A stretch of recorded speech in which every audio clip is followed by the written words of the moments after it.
Kudus Kau mengabdi bagiku, Kudus Kau membalut yang terluka, menolong jiwa syarat berkeluh, menanggung susah dan derita dunia. Kudus Kau berkorban bagiku.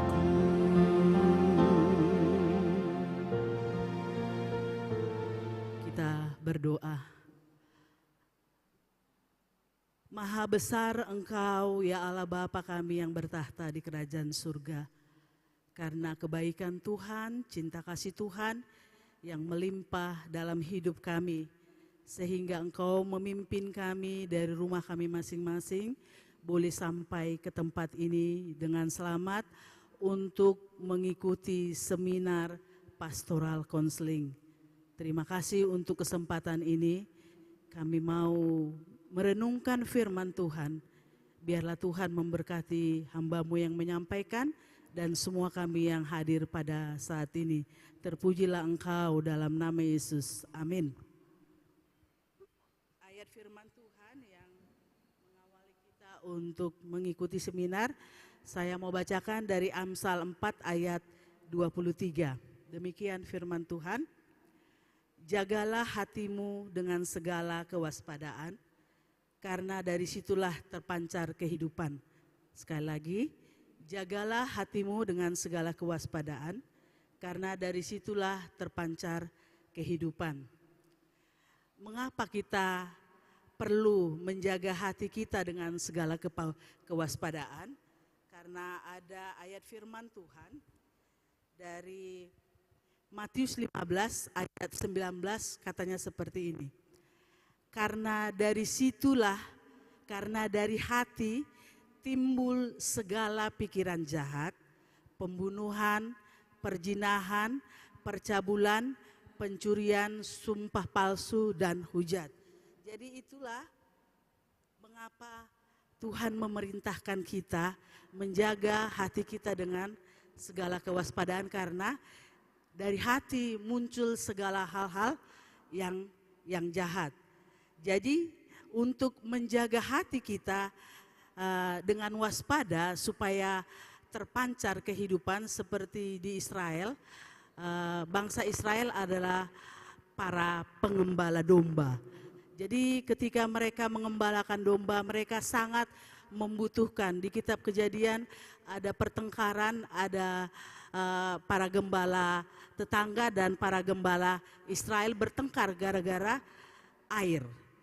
Jadi supaya kita bisa menjaga hati kita dengan kewaspadaan sehingga memancar air kehidupan yang boleh memberkati orang lain, apa yang harus kita lakukan? Yang pertama, seperti lagu sekolah minggu. Baca kitab suci, doa tiap hari, doa tiap hari, doa tiap hari. Baca kitab suci, doa tiap hari kalau mau tumbuh. Dan supaya kita bertumbuh di dalam Tuhan dan mampu menjaga hati kita dengan segala kewaspadaan, maka kita harus senantiasa membaca dan merenungkan firman Tuhan dan berdoa. Sehingga penuhlah hati kita dengan firman, maka terpancarlah dari kehidupan kita, perkataan kita, sikap kita, terpancar kehidupan yang memuliakan Tuhan, sehingga Tuhan dipermuliakan. Biarlah firman Tuhan ini memberkati kita. Mari kita berdoa. Bapa, kami tidak sanggup menjaga hati kami dengan segala kewaspadaan tanpa pertolongan Tuhan yang luar biasa. Oleh karena itu kami berdoa, biarlah Roh-Mu yang kudus membantu kami untuk boleh menjaga hati kami dengan waspada, supaya pancaran kehidupan yang memuliakan Tuhan sungguh mengalir dari kehidupan kami. Tuhan, saat ini kami mau memulai acara seminar pastoral konseling. Kami bersyukur untuk hamba-Mu Amang Pendeta Dirgos Charles Lumbang Tobing yang sudah boleh sampai kemarin di kota Medan dan sekarang sudah ada bersama dengan kami. Walaupun di tengah-tengah dia hendak melayani Tuhan, ada masalah yang terjadi di Tarutung yaitu gempa. Tuhan, kami berdoa untuk keluarga, untuk jemaat, untuk semua masyarakat yang ada di Tarutung. Tuhan memberikan kekuatan, Tuhan memberikan semangat dan iman yang teguh walaupun situasi pergumulan yang mereka alami saat ini. Secara khusus untuk Amang Pendeta, biarlah tetap Engkau pakai dia boleh menjadi berkat bagi kami semua dalam pelayanan pada hari ini. Demikian juga Tuhan untuk Amang Pendeta kami, Amang John Kitop Silitonga yang akan juga menyampaikan pada session kedua. Mari Tuhan juga mengurapi, memberi hikmat bijaksana sehingga hari ini kami termotivasi untuk boleh memberikan yang terbaik bagi pelayanan yang Tuhan percayakan, baik di gereja, baik dimanapun kami berada, di tempat pekerjaan, bahkan di rumah tangga kami. Terima kasih Tuhan untuk semua amang inang yang sudah boleh hadir hari ini. Penuhi semua kami dengan Roh-Mu yang kudus, sehingga tidak ada satupun dari antara kami yang kembali dengan sia-sia. Kami memiliki satu pemahaman yang luar biasa lagi untuk kami boleh melayani, mengkonseling orang untuk boleh kami bawa datang kepada Tuhan dan kami kuatkan dengan berbagai pergumulan mereka. Terima kasih Tuhan, kami mau memulai acara kami ini, biarlah jadi hanya dalam nama Bapa, Anak dan Roh Kudus. Amin. Tapi sebelum kita mulai, kita snack lah dulu ya. Ya karena sudah agak lewat-lewat, jadi 10 menit, 15 menit snacklah kita di sebelah ya. Ya, kita berdoa dulu untuk snacknya ya. Iya, snack dulu. Biar dikuatkan sehingga semangat untuk mengikuti seminar. Kita berdoa kembali. Tuhan, sebelum kami diisi makanan rohani, kami rindu diisi makanan jasmani. Berkatilah makanan dan minuman yang akan kami nikmati menjadi kekuatan yang baru untuk kami boleh mengikuti seminar ini. Terpujilah Engkau Tuhan Allah kami yang hidup, dalam nama Yesus. Amin.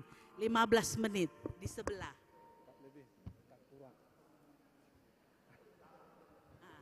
Jadi jadwal kita itu agak diubah lah ya.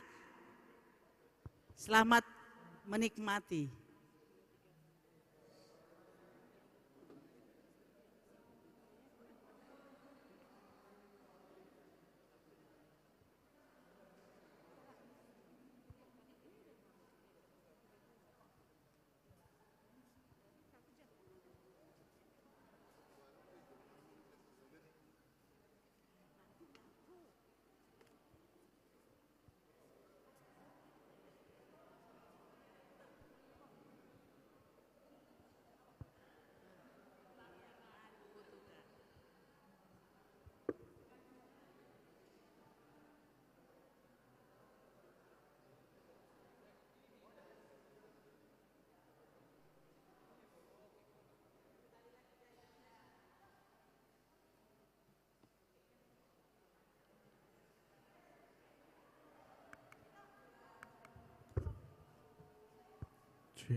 Dengan hormat kami minta Bapak Ibu supaya memasuki ruangan gereja. Kita akan memulai acara seminar kita.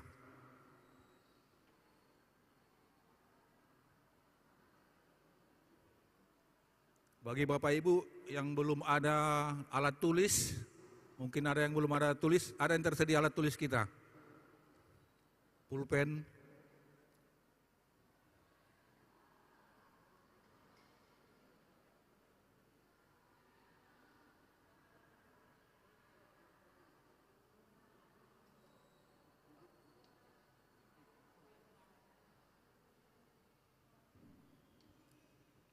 Bapak Ibu yang masih ada di luar dipersilakan masuk ke dalam ruangan gereja.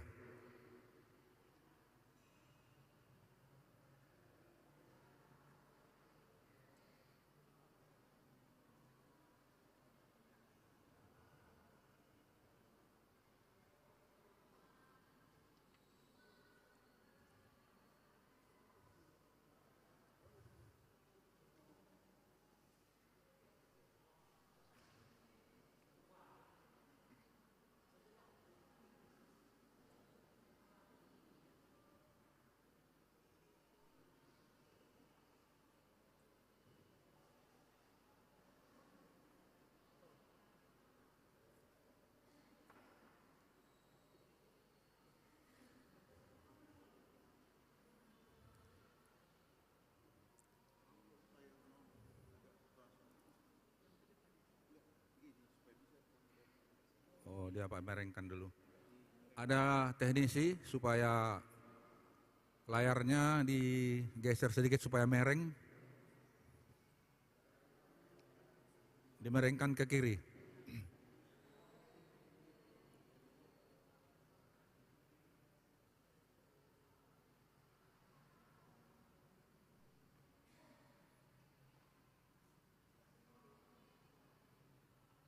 Jangan terlalu mereng ya. Udah, bisa. Yang sana udah lihat, yang sebelah sana.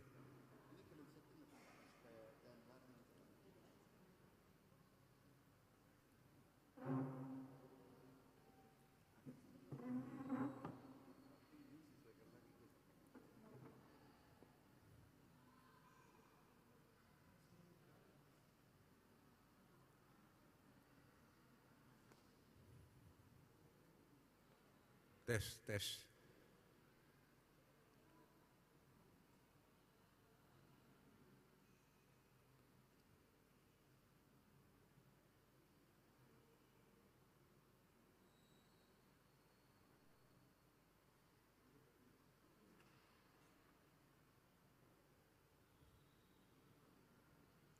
Powernya udah masuk. Oh ya.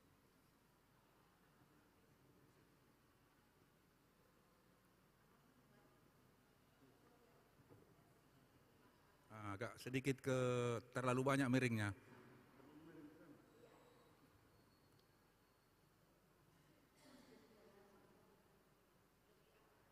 Oh iya.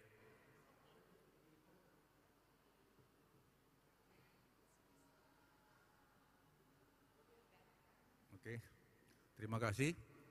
Kita akan memulai acara kita. Dengan hormat kami minta Amang Pendeta Dirgos Tobing dan juga moderator Dr. Insinyur Pos Mahamarbun untuk mengambil tempat dan waktu kami serahkan.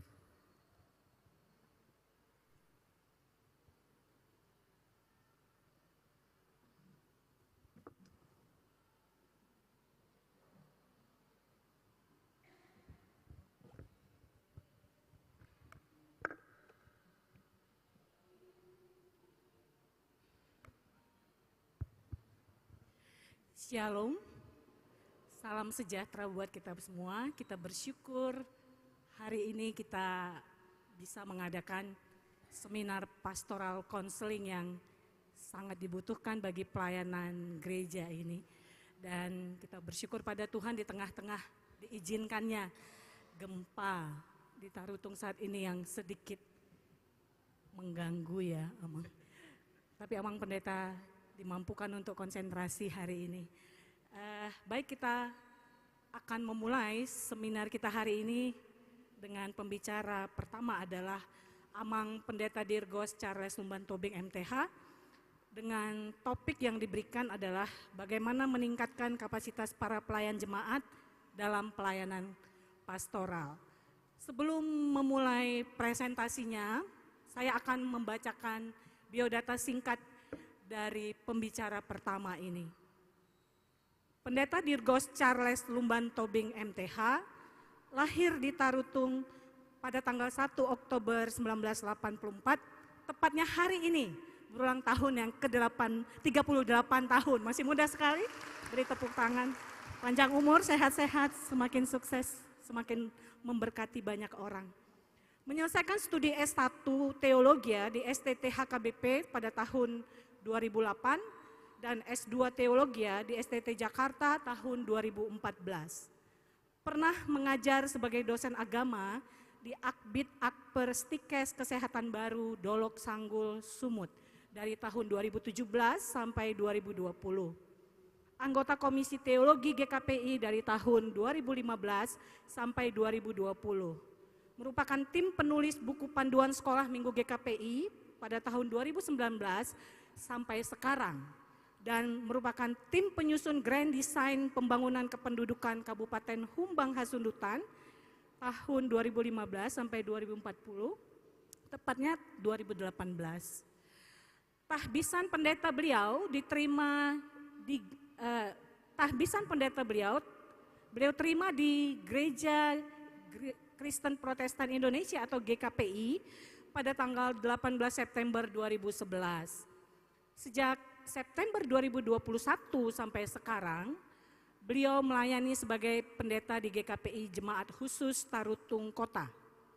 Tulisannya, persekutuan, penyembahan, persembahan, pola hidup berjemaat yang kontekstual, ini sudah dipublikasikan tahun 2018 dalam buku Hidup dalam Komunitas Penyembahan Persembahan dengan penyunting Estomihi Hutagalung dan kawan-kawan, terbitan Yayasan Komunikasi Bina Kasih. Itulah biodatanya, dan ini ada buku terbarunya. Hebat sekali ya, penulis, sedikit sekali orang yang senang menulis, tapi beliau sudah membuat buku terbarunya, yaitu seri monografi penghormatan kepada leluhur dan peranannya dalam identitas umat percaya. Itulah sedikit biodata singkat dari Amang Pendeta yang masih muda dan sangat potensial bagi GKPI kita. Baik, untuk tidak memperpanjang-panjang waktu lagi, kami berikan kesempatan untuk Amang Pendeta mempresentasikan materi seminarnya. Waktu dan tempat 1 jam, Amang ya, kami berikan. Silakan, Amang. Terima kasih, Inang. Mohon operator saya dibantu untuk mengkoneksikan komputer.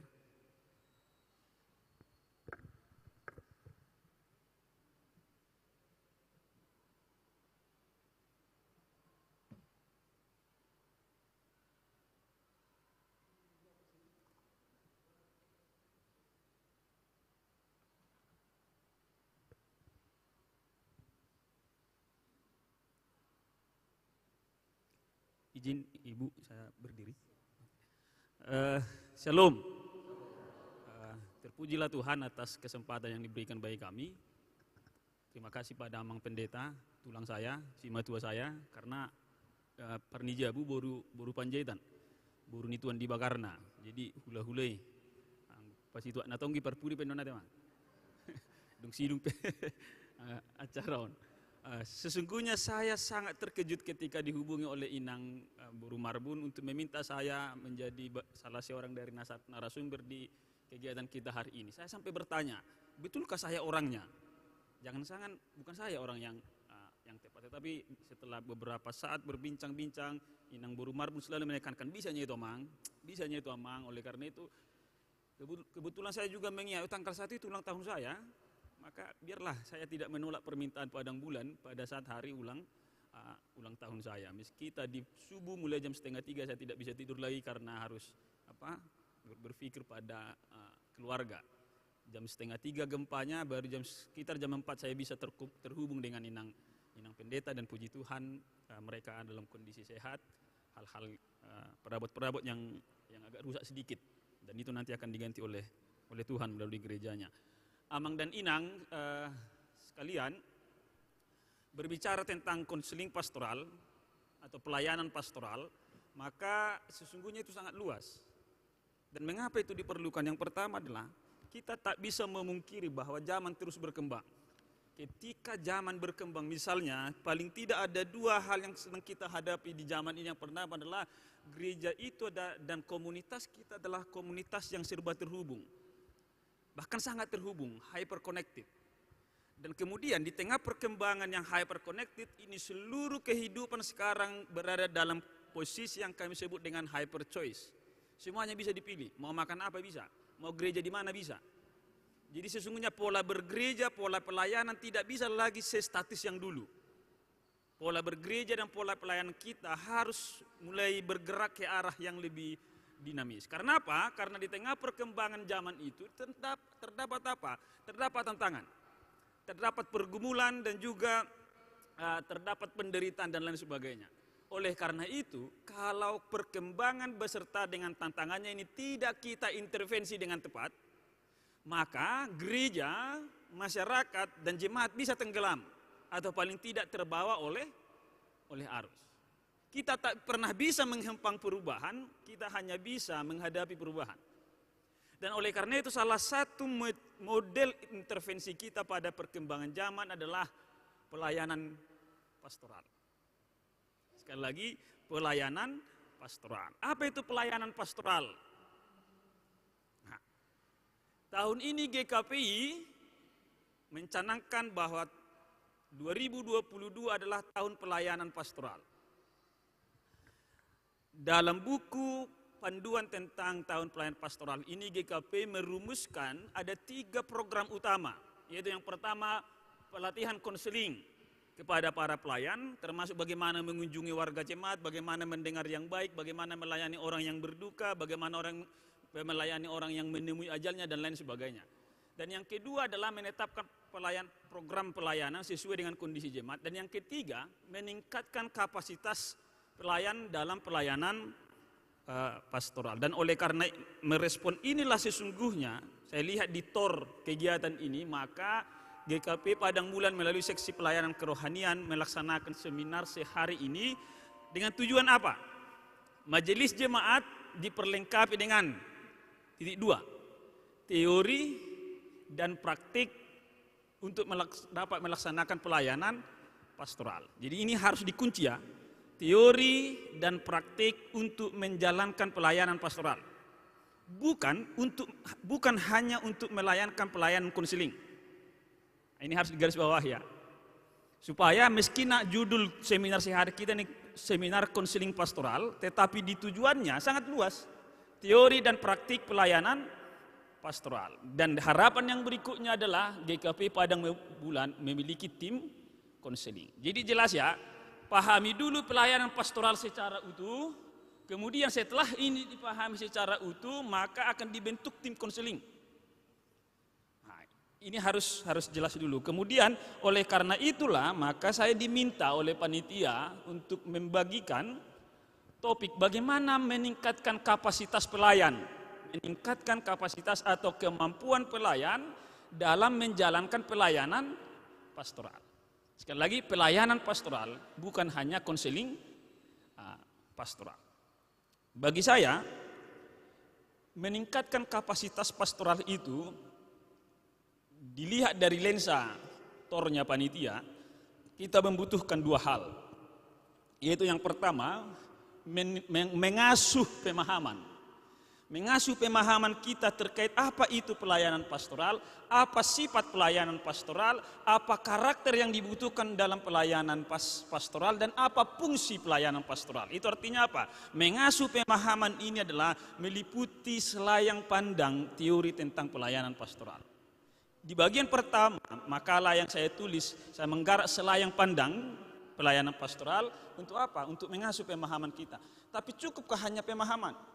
Kalau pemahaman betul tanpa bisa diaplikasikan dalam keterampilan atau skills, itu tidak ada gunanya, itu masih setengah.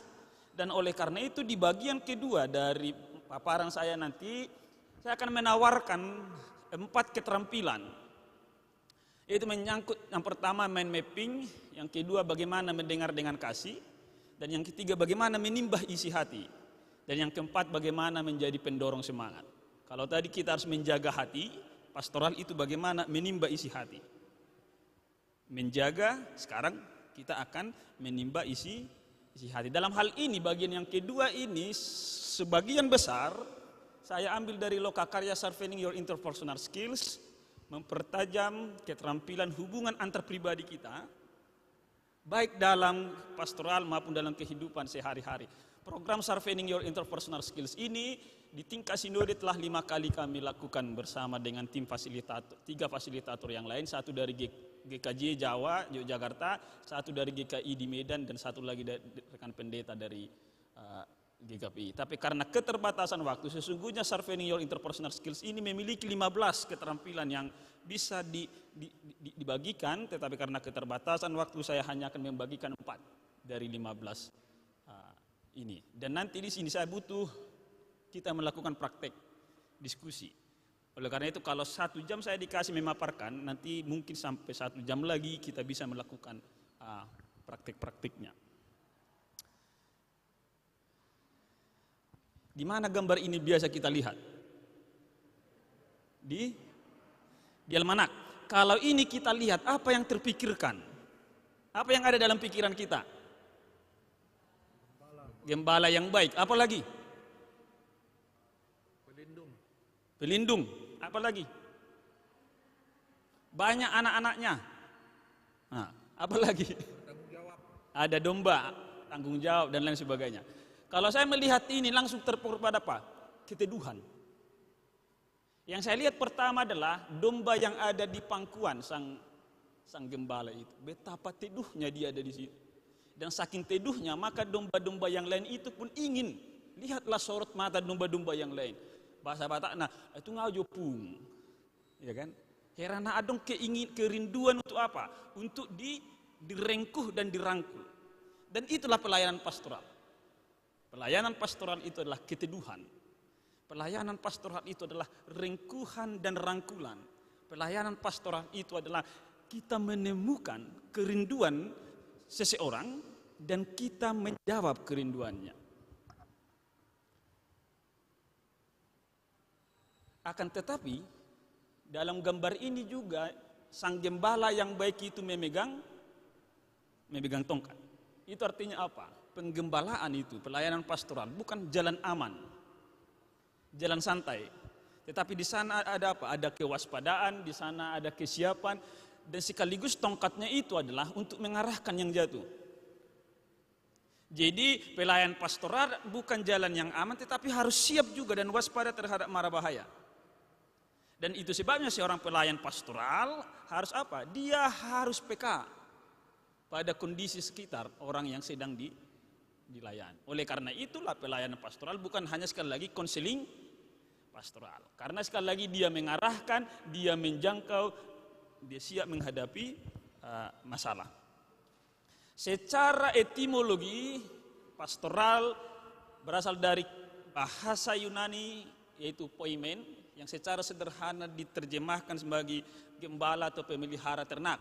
Dan secara tradisional di gereja, pastoral ini atau pastor ini digambarkan pada siapa? Pada pendeta yang menggembalakan jemaat. Pendeta yang menggembalakan jemaat ini pun adalah representasi atau cerminan dari Yesus sebagai gembala yang baik. Secara singkat maka, ketika kita berbicara pastoral, kita sedang berbicara tentang Allah dan pemeliharaannya pada umatnya. Jadi pastoral itu bukan berbicara tentang manusia, tapi pertama-tama dia berbicara tentang Allah dan pemeliharaannya akan umat manusia. E.P. Gintings mengatakan bahwa penggembalaan atau pastoral adalah pelayanan pembinaan secara umum mencakup apa? Kehadiran, mendengarkan, kehangatan, dukungan praktis oleh gembala sebagai pendamping. Maka marilah kita simpulkan apa itu pelayanan pastoral. Pelayanan pastoral adalah pelayanan yang dilakukan oleh gereja sebagai cerminan dari pemeliharaan Allah terhadap ciptaannya. Pelayanan pastoral adalah penggembalaan gereja dan pelayannya yang didasarkan pada pola Allah yang memelihara kehidupan jasmani dan rohani umat. Oleh karena itu ketika tanya apa itu pelayanan pastoral? Oh, itu pelayanan partondion, setengah baru benar. Setengah lagi juga adalah pelayanan dan pemeliharaan kehidupan jasmani.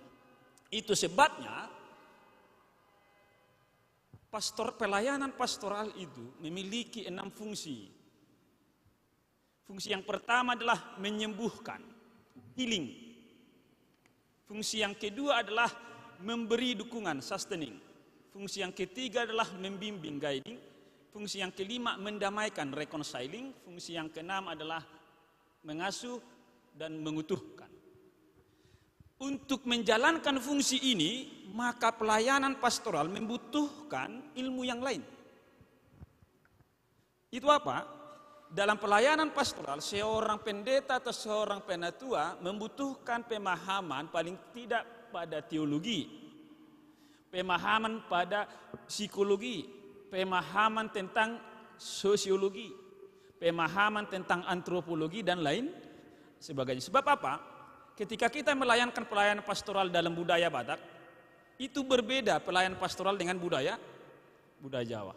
Ketika saya berbicara dengan orang Jawa, itu berbeda dengan ketika saya berbicara dengan orang Batak. Ketika saya berbicara dengan orang Amerika Serikat, biasanya responnya, ada mulai orang Batak, boh, batu tuh, aido HP. Akan begitu. Jadi beda-beda responnya, maka seorang pelayan pastoral harus memahami sosiologi dan antropologi setempat. Baiknya para pendeta yang terkadang ditempatkan di Jogja, saya pernah di Jogja, saya pernah di Jambi. Hal pertama yang saya lakukan adalah pahami sosiologinya, pahami itu sebabnya Nomensen datang ke Tapanuli Utara, pertama-tama dia dibimbing di Jerman budaya, antropologi dan sosiologi Batak. Maka kalau sekarang GKPI mengutus para fikar ke Kalimantan untuk membuka pelayanan perintisan jemaat, pertanyaan saya pertama adalah apakah para fikar kita ini telah dipersiapkan pada pemahaman sosiologi dan antropologi Kalimantan? Molodang dua laki di sini. Selesai dui. Nah, oleh karena itu perlulah kita memiliki kehati-hatian. Salah satu misalnya yang paling erat adalah pelayanan pastoral dan psikologi secara khusus dalam pelayanan pastoral konseling atau konseling pastoral. Keduanya itu berkait kelindan. Tetapi pelayanan pastoral bukan pelayanan psikologi. Meski psikologi kita butuhkan dalam pelayanan pastoral, tapi psikologi atau pelayanan pastoral bukan semata-mata pelayanan psikologis.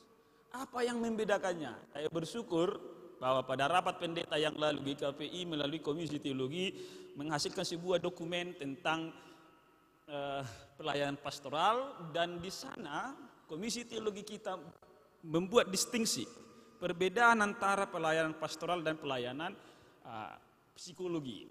Jadi kalau pelayanan pastoral yang berteologi digabung dengan psikologi, maka akan muncul psikoterapi yang membahas fisiknya sekaligus membahas jiwanya. Pelayanan pastoral adalah cinta kasih Allah yang sekaligus membedakan dengan psikoterapi yang berpusat pada manusia. Tadi saya katakan pelayanan pastoral itulah soal cinta Allah, soal pemeliharaan Allah pada manusia. Maka pusatnya pertama-tama adalah Allah. Tetapi psikologi pusatnya siapa?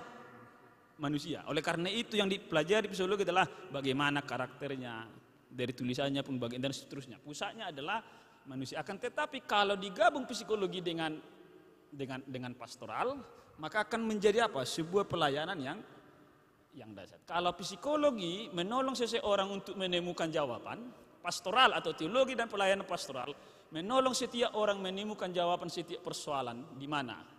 Dalam Alkitab. Maka pelayanan pastoral, tindakan praksis gereja untuk memberi jawaban terhadap persoalan yang dihadapi oleh jemaat, tetapi sekaligus aksi untuk merawat persekutuan dan kemurnian ajaran.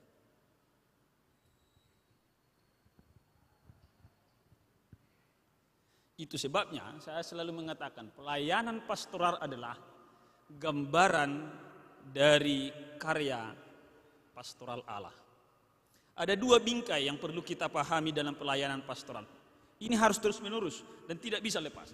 Kedua bingkai teori dan praktik pelayanan pastoral itu apa? Yang pertama adalah keterhubungan dengan Allah. Tidak ada pelayanan pastoral dalam seluruh jenisnya yang tidak terhubung pada Allah. Kalaupun ada orang yang sakit, maka kita datang mengunjunginya ke rumah sakit, kemudian kita berdoa, kita akan selalu apa? Membawa dia supaya terhubung pada Allah. Tetapi tidak cukup hanya terhubung, yang sakit, yang menderita, yang sekarang kena gempa itu harus kita sadarkan pada dua lingkaran, pada lingkaran kedua, yaitu bahwa Allah berpartisipasi dalam penderitaan manusia. Mewujud dalam apa? Cinta kasih dan empatinya yang menyelamatkan. Jadi dua ya, terhubung dengan Allah sekaligus sadar bahwa Allah turut menderita. Kalau Allah turut menderita dalam empati dan cinta kasihnya, inilah yang menjadi sumber penghiburan. Tadi pagi jam 3:30 ketika gempa sudah datang, seorang penatua mengirimkan di grup kami buku Ende. Tuhan Yesus si permahan. Dan seterusnya. Jupang masa sori mago dan seterusnya. Demak roha. Karena apa? Dari sana aku terhubung dengan Allah dan Allah memelihara aku di paramahani debatado. Artinya Allah turut dalam penderitaan kita. Oleh karena itu dalam pastoral, belas kasihan dan empati garda terdepan. Belas kasihan ini bukan rasa kasihan. Besok dalam khotbah kebaktian minggu ini akan dikupas. Belas kasihan Allah, akar katanya hesed Yahweh. Apa itu hesed besok akan saya jelaskan dalam khotbah. Dan yang kedua adalah empati. Orang Batak biasanya sangat gampang bersimpati, tetapi berempati agak kurang. Lihatlah, dimanapun ada orang yang meninggal, ibu-ibu yang datang selalu bawa apa? Paling tidak dia bawa tisu. Lungun naya teh, agi buana menurut keluarga, kami dia habis iluna. Tapi kemudian ketika ada orang di belakang, batu yang madah, terupi ma, asa busik kola dan lagi, dah, nasohor memikirin dia won. Anggo buat tisui, dia bersimpati gampang. Tapi ketika dia berempati untuk bangkit bersama-sama itu akan susah. Pelayanan pastoral bukan soal simpati. Ketika kita bertemu dengan orang yang terluka, maka kita masuk dan merasakan penderitaannya serta berusaha bangkit bersama. Dan inilah pola Yesus. Yesus datang, dia melihat ini sudah menderita durbiakon. Maka dia mengambil rupa seperti kita dan kemudian dia merasakan apa yang kita rasakan, merasakan penderitaan, bagaimana dihina, bagaimana dicaci, bagaimana dipukul, dia rasakan dan kemudian apa? Yesus bangkit bersama-sama dengan kita.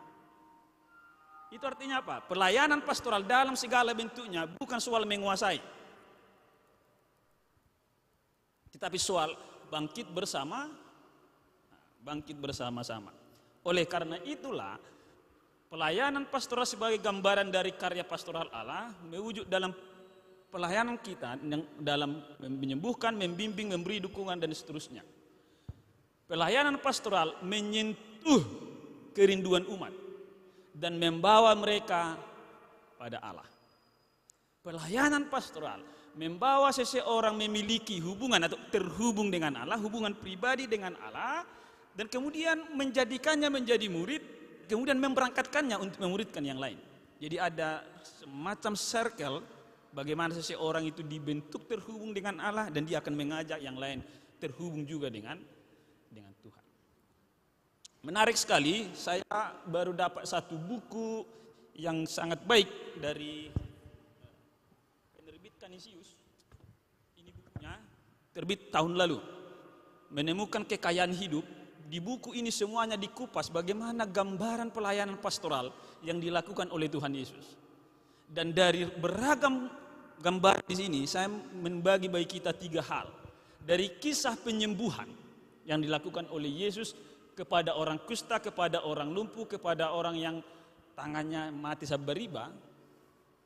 Penulis buku ini orang Jerman, Anselmus Grün, mengatakan bahwa karya pastoral itu masuk dalam diri orang lain dan ke dalam perasaan orang lain.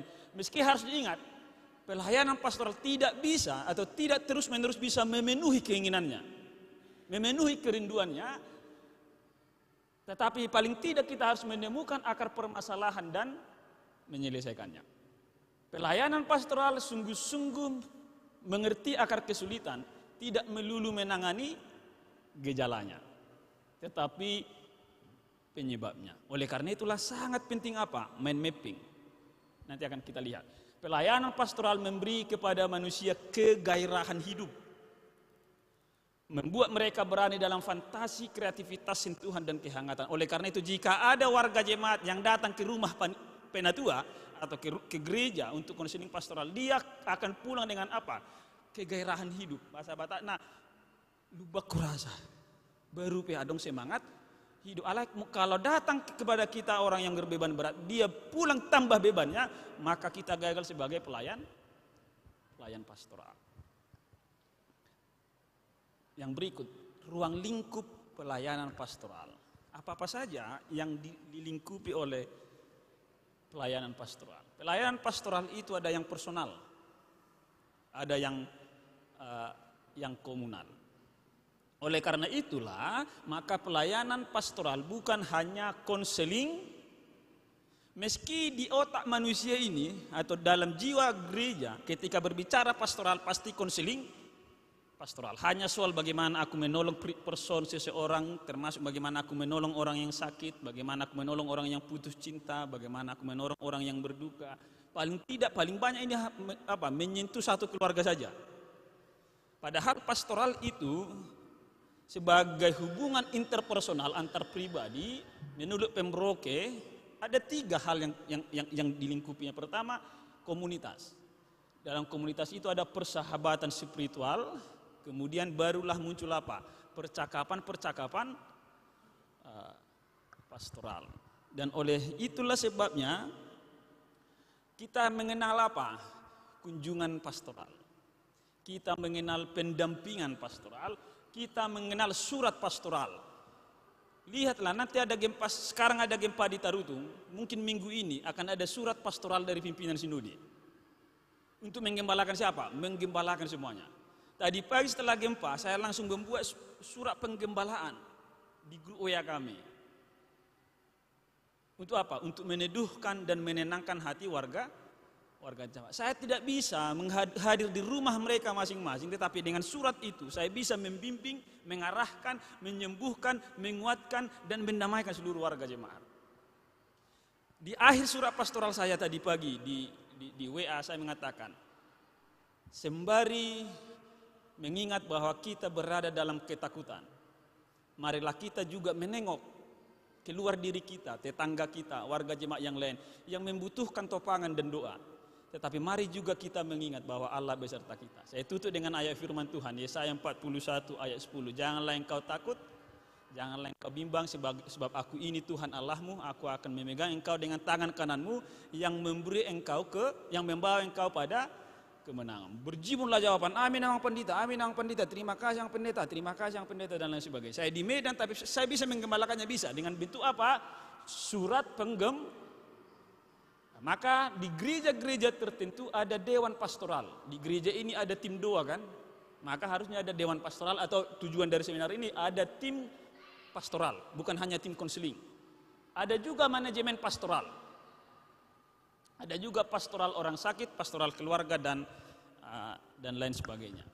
Pendeta Dr. John Simorangkir, pendeta GKP yang sekarang sedang bertugas di GKP Medan Barat atau di Medan Kota, meringkaskan tulisan dari Walter Calvert-Dinan Wilhelm dalam buku American Lutheran Pastoral Theology. Apa-apa saja lingkup dari pelayanan pastoral itu, rupanya semua kehidupan dan aktivitas gereja bagian dari pelayanan pastoral. Khotbah dan hidup pengkhotbah itu sendiri. Baptisan dan perjamuan kudus, pernikahan, perceraian, pemeliharaan pastoral, termasuk pastoral orang sakit, orang berduka, kunjungan rumah tangga, disiplin gereja. Di GKP disebut ini dengan tata penggembalaan. Kemudian ada administrasi. Itu artinya apa? Pelayanan pastoral itu ada yang khusus, kunjungan orang sakit, kunjungan warga yang berbeban berat, mengalami musibah, konseling pastoral dan lain sebagainya. Tetapi ada pelayanan atau pemeliharaan umum. Dalam bentuk apa? Khotbah. Dalam bentuk apa? Katekisasi. Dalam bentuk sakramen. Dalam bentuk pemeliharaan kesejahteraan jemaat yang lemah, janda, yatim, orang miskin dan sebagainya. Dan oleh karena itulah pelayanan pastoral tidak dilakukan hanya pendeta. Tidak pula hanya dilakukan oleh penatua, tetapi dilakukan juga oleh pelayan-pelayan yang lain. Jika pelayanan pastoral itu menyangkut administrasi, maka tenaga pelayan administrasi kita juga harus dilatih bagaimana berhadapan dengan orang lain, bagaimana senyum dengan orang lain. Tapi harus senyum yang tulus, bukan senyum profesional. Kalau saya masuk ke Indomaret itu senyum profesional. Saya masuk ke BRI dan bank-bank yang lain itu senyum Suita deiba, iya kan? Tapi langsung disapanya. Itu senyum profesional. Pelayanan pastoral dengan demikian adalah, catat, kepemimpinan terhadap seluruh umat demi pemeliharaan iman dan kesejahteraan bersama. Kepemimpinan terhadap seluruh umat demi pemeliharaan iman dan kesejahteraan bersama. Betapa luasnya pelayanan pastoral itu. Jadi sekali lagi, sekarang buka pemahaman kita, pastoral bukan hanya konseling. Jangan lagi hanya pastoral itu konseling, tahun pastoral itu tahun konseling, enggak. Tapi kepemimpinan seluruh umat dalam pemeliharaan iman dan kesejahteraan bersama. Nanti kita akan praktekkan bagaimana petugas administrasi melayani dalam jiwa pastoral. Syaratnya apa? Kita tahu apa itu karakter dan spiritualitas pelayanan pastoral. Ini bagian yang berikut. Karakter dan spiritualitas pelayanan pastoral. Di awal saya mengatakan bahwa pelayanan pastoral itulah cerminan dari pelayanan Yesus. Maka pelayanan pastoral, sikap dan karakter pelayanan pastoral adalah cerminan dari apa? Sikap dan karakter Tuhan Yesus. Dalam pelayanannya sebagai manusia, pelayanan pastoral Yesus itu terdiri dari dua, yaitu aktif, dalam artian dia yang datang menjumpai. Dia datang berjalan ke Galilea, dia datang berjalan ke Yerusalem, dia datang ke tempat-tempat yang lain. Dia menemukan di situ ada orang yang sakit, dilayaninya, disembuhkannya. Dilihat di situ orang yang kerasukan setan, disembuhkannya. Dilihat di situ ada yang bertengkar karena warisan, diperdamaikannya. Dia yang datang. Akan tetapi di kesempatan yang lain Yesus yang didatangi. Misalnya ada orang yang lumpuh digotong oleh 4 orang kawannya. Pada sebuah rumah penuh dengan orang, pintu tertutup banyak orang, maka kawannya membongkar apa? Atap, masukkan di hadapan Tuhan Yesus, dan Yesus berkata, imanmu besar, dosamu diampuni, bangkitlah, angkat tempat tidurmu. Itu artinya apa? Dia pasif. Maka pelayanan pastoral kita sebagai cerminan dari pelayanan Allah juga harus ada yang pasif. Kita menunggu di konsistori atau di kantor gereja, maka gereja-gereja sering mengatakan, jika ada yang butuh konseling pastoral, bisa datang ke kantor gereja. Itu tindakan pasif. Tetapi kita juga harus keluar tanda kutip dari rumah kita ini untuk mengunjungi mereka yang tidak bisa membawa dirinya sendiri datang ke kita. Itu sebabnya di setiap sermon kita harus membicarakan apa informasi dari sektor masing-masing. Oh, si anu sakit emang di mana? Di rumahnya. Si anu sakit emang di rumah sakit mana? Maka kitalah yang berangkat ke sana. Jadi konseling itu tidak menunggu. Pastoral itu tidak menunggu. Karena Yesus juga dia aktif dan dia juga pasif. Keenam, fungsi pastoral, yaitu menyembuhkan, memberi dukungan, membimbing, mendamaikan, mengasuh dan mengutuhkan, tercermin dalam 3 jabatan Yesus. Dalam Alkitab, Yesus selalu digambarkan sebagai imam, sebagai nabi, imam dan raja. Sebagai nabi, Yesus itu mengajar dan mewartakan firman. Sebagai imam, dia menguduskan, dia mendamaikan, Dan dia menghubungkan kita dengan Allah Bapa sebagai fungsi seorang imam. Sebagai raja, dia memimpin, dia menuntun, dan dia memelihara kita. Maka seluruh pelayanan pastoral gereja tercermin dalam 3 jabatan Kristus. Menarik sekali, dalam buku ini Grun mengatakan demikian. Pelayanan pastoral bukan pertama-tama soal pengetahuan, bukan soal metode atau kemampuan kita membuat wawancara yang baik, berbicara dengan orang lain atas kemampuan kita sendiri, melainkan pertama-tama adalah soal spiritualitas dan kesadaran akan kehadiran Tuhan. Jadi pelayan yang hanya memanfaatkan pemahaman psikologinya, dia hanya akan menjadi profesional. Tapi ketika dia mengasah kemampuan personalnya dengan spiritualitas, maka dia menjadi sungguh-sungguh pelayan pastoral. Ada banyak spiritualitas pelayanan Kristus, akan tetapi dalam kesempatan yang berharga ini saya akan membagikan 2 karakter dan spiritualitas Kristus. Yaitu yang pertama, karakter dan spiritualitas persahabatan. Meski Yesus digambarkan sebagai raja, tetapi Yesus tak pernah melayani, membimbing dengan memakai pendekatan kekuasaan. Yesus senantiasa memakai pendekatan sahabat. Dalam Yohanes pasal 15 ayat 13 sampai 15. Bisa terbaca Amang Inang dari belakang? Enggak bisa. Oke, kalau tidak bisa saya membacakan. Dalam teks ini dikatakan, tidak ada kasih, bahasa aslinya agapen, yang lebih besar daripada kasih seorang yang memberikan nyawanya untuk sahabat-sahabatnya, bahasa aslinya filon. Kamu adalah sahabatku jika kamu berbuat apa yang kuperintahkan kepadamu. Aku tidak menyebut kamu lagi hamba, sebab hamba tidak tahu apa yang diperbuat oleh tuannya, tetapi aku menyebut kamu sahabat, karena aku memberitahukan kepadamu segala sesuatu yang telah kudengar dari Bapakku. Dari teks ini ada 2 hal yang penting. Yang pertama, pelayanan pastoral adalah pelayanan persahabatan, bukan pelayanan memperhamba atau menguasai. Oleh karena itulah, maka pendekatan yang kita lakukan adalah pendekatan cinta kasih sebagai sahabat, bukan pendekatan kekuasaan. Sebagai sahabat atau nama rale-ale, maka pendekatan pelayanan pastoral kita akan dijalankan dengan apa? Keramahan. Mulai batak nama rale-ale hampir mirip namanya itu nama inong kan? Hacit matian ale-ale, hacitan namatian inang. Jadi hampir disamakan. Marale-ale itu dohok merinung. Dan oleh karena itu marale-ale dalam orang Batak adalah hajuara bukan. Aduh karena teh parbahul-bahul nabulun. Kemudian parlage nasuhara balunan. Itu wujudnya apa? Keramah tamahan. Aik olo dohalak Batak tupur alan ale-alena. Ale belum tentu olo orang Batak tupur alan yang gina. Ale yang kutu ale-ale naik, selesai dong.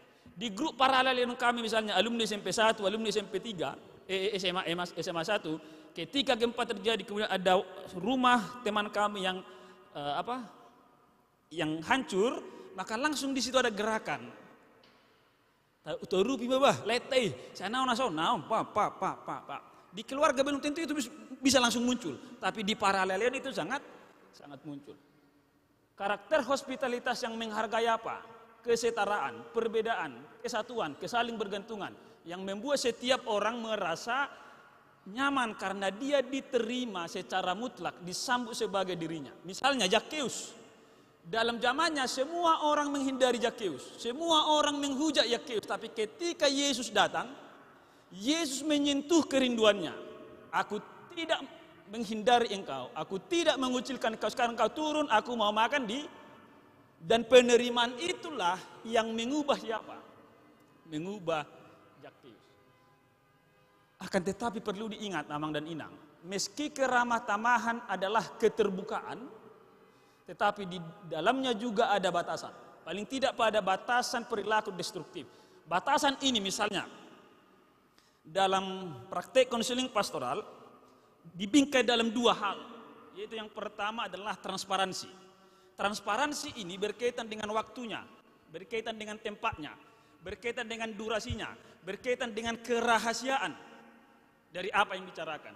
Ketika saya konseling dengan Ito Boruta Barat, Amang Sitambunan ini bisa tahu bahwa kami bertemu, bisa. Tetapi percakapan kami tidak akan bisa diketahui oleh Amang Tambunan. Kecuali siapa? Kecuali salah satu dari antara kami berdua memberitahukannya. Tetapi dalam praktek konseling batasannya jelas. Suamimu tahu, tetapi yang kita bicarakan jangan sampai dia tahu. Jadi ada semacam kontraknya. Tapi kemudian ada sisi yang lain yang disebut dengan konsistensi. Konsistensi inilah bagaimana kita fokus pada satu topik pembahasan. Dan juga bagaimana kita konsisten pada waktu-waktu yang sudah kita ucapkan. Karena biasanya praktek konseling pastoral tidak pernah cukup hanya sekali pertemuan. Maka akan disepakati lah baru setiap hari Selasa jam 4 sore datang. Konsisten. Jangan diundur-undur, jangan diulur. Jadi meski keramahan dan keterbukaan adalah karakter dari pelayanan pastoral dan konseling, akan tetapi dalam keterbukaan itu juga ada batasan. Misalnya, kalau saya laki-laki, pendeta muda, agak ganteng musinda kan? Nah, kata orang sih, mulau, gurang dekat tingnya mau senang. Tapi kata orang pendetanya ganteng. Maka saya sebagai seorang pendeta, ketika ada seorang perempuan yang datang konseling di Tarutung misalnya, kalau tidak di rumah, maka saya di konsistori. Tetapi dengan apa? Karena kaca konsistori dari gereja Tarutung Kota itu transparan. Dan kemudian tempat kami akan saya atur supaya ada meja bundar di kami, maka saya di sini, dia. Nah, itu batasannya. Kemudian jangan pernah mengunjungi atau dikunjungi oleh pelayan pastoral sudah larut malam, apalagi engkau sendiri di rumah. Bicadang sinang padidebah konseling majuawin. Datang jam 10 malam, pura-pura dia menangis dan lain sebagainya.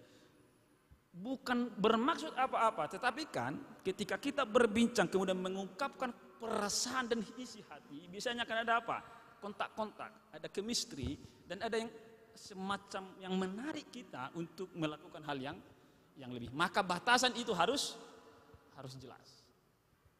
Ayo doang padidei ramah tamah do terbuka do jam 12 pe terbuka.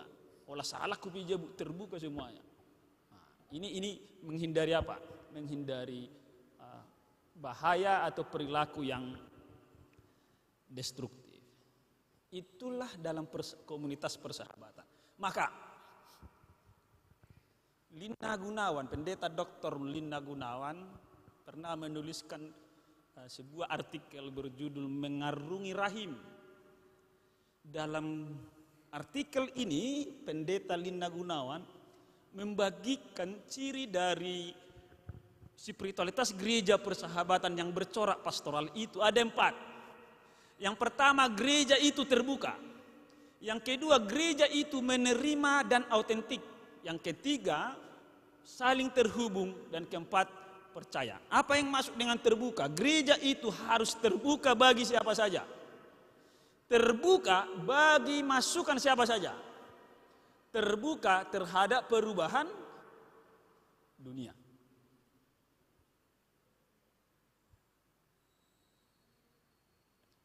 Menerima dan autentik itu apa artinya? Menerima apa adanya. Meskipun dia berdosa, memang harus diterima. Bahwa dia adalah orang yang berdosa. Dan yang terakhir, kita harus jujur pada diri sendiri dan orang lain. Dalam pelayanan pastoral yang dengan demikian tidak ada kepura-puraan, tidak ada pretensi, dan juga tidak ada bahasa Batak nak mamering-mering buhi. Molo inang buru marbuniro ba senyum ibadah. Mula mang tabunan ido, toy mak, nggak bisa tusan. Mula nado terus makritikau. Mula aja pang do ibana sudah, babosu binereng mak. Ini adalah kepura-puraan. Jadi kita harus autentik pada diri kita sendiri dan autentik menerima orang lain. Kemudian terhubung, relasi yang baik dalam komunitas perlu memperhatikan sarana komunikasi, informasi dan berbagi kisah. Maka sebagai pendeta misalnya ada 7 sektor di Tarutung Kota, buat grup sektornya wajib saya dimasukkan ke sana supaya terus terhubung. Sehingga tidak ada jemaat misalnya yang sungkan menelepon pendetanya, me-WA pendetanya, sungkan me-WA sintuannya, sungkan menelepon sintuannya. Karena apa? Kita marah ale-ale loh. Kadang-kadang halak na meila menelepon ale-alena. Dan yang terakhir adalah percaya. Percaya pertama pada siapa? Pada Tuhan. Percaya pada diri sendiri, percaya kepada sesama. Oleh karena itu diperlukan regenerasi dan pemulihan luka masa lalu. Di satu kesempatan saya di Dolok Sanggul memberi renungan di Wona tahun satu marga. Wah, sebelum ibadah ini, sang ketua marga ini mengatakan, dan biasanya begitu orang Batak, Amang Pandita, mulai adong punguanon, sahak tu sadarion, ngasap 5 tahun, au matorus, ketuana. Mantap, nikut tong, anggo dipakai nabi. Tapi kemudian dalam renungan saya katakan, aina swadong do terpakai marga nasingon, hula-hulon nasingon, katakanlah marga tobing. Naswarong betobing nanggo saya terpakai di son, bahasa empat di tena. Masa 5 tahun amak tua terus ketua? Nasa porsia do amak tua terus anak mon, nasa porsia ho tu anggimon. Padang songon yang pedita nasihat do terus didorong-dorong inna. Maka apa? Sebuah komunitas yang tanpa regenerasi, tanpa rasa percaya, bukan komunitas pastoral. Tapi komunitas apa? Komunitas kekuasaan. Ikon hita do terus jusi. O putta pa jong gereja, maka hita terus PHJ. Unang letu nasing, apalagi tu borui. Ya, ini selesai dong. Di Tapanuli Utara, hal itu telah saya temukan. Ikon hula-hula di zon PHJ. Dan boleh buru. Masuk na. Nagabi gereja pada dia dong. Sekali lagi, gereja komunitas yang memiliki pelayanan bercorak pastoral, percaya pada Tuhan, diri sendiri dan pada orang lain. Maka diperlukan apa? Regenerasi. Unang siswa bulu jala unang par dodok batu. Mulai janu punga satu nalau sidung hasil nganon. Terus mah halaki di sini.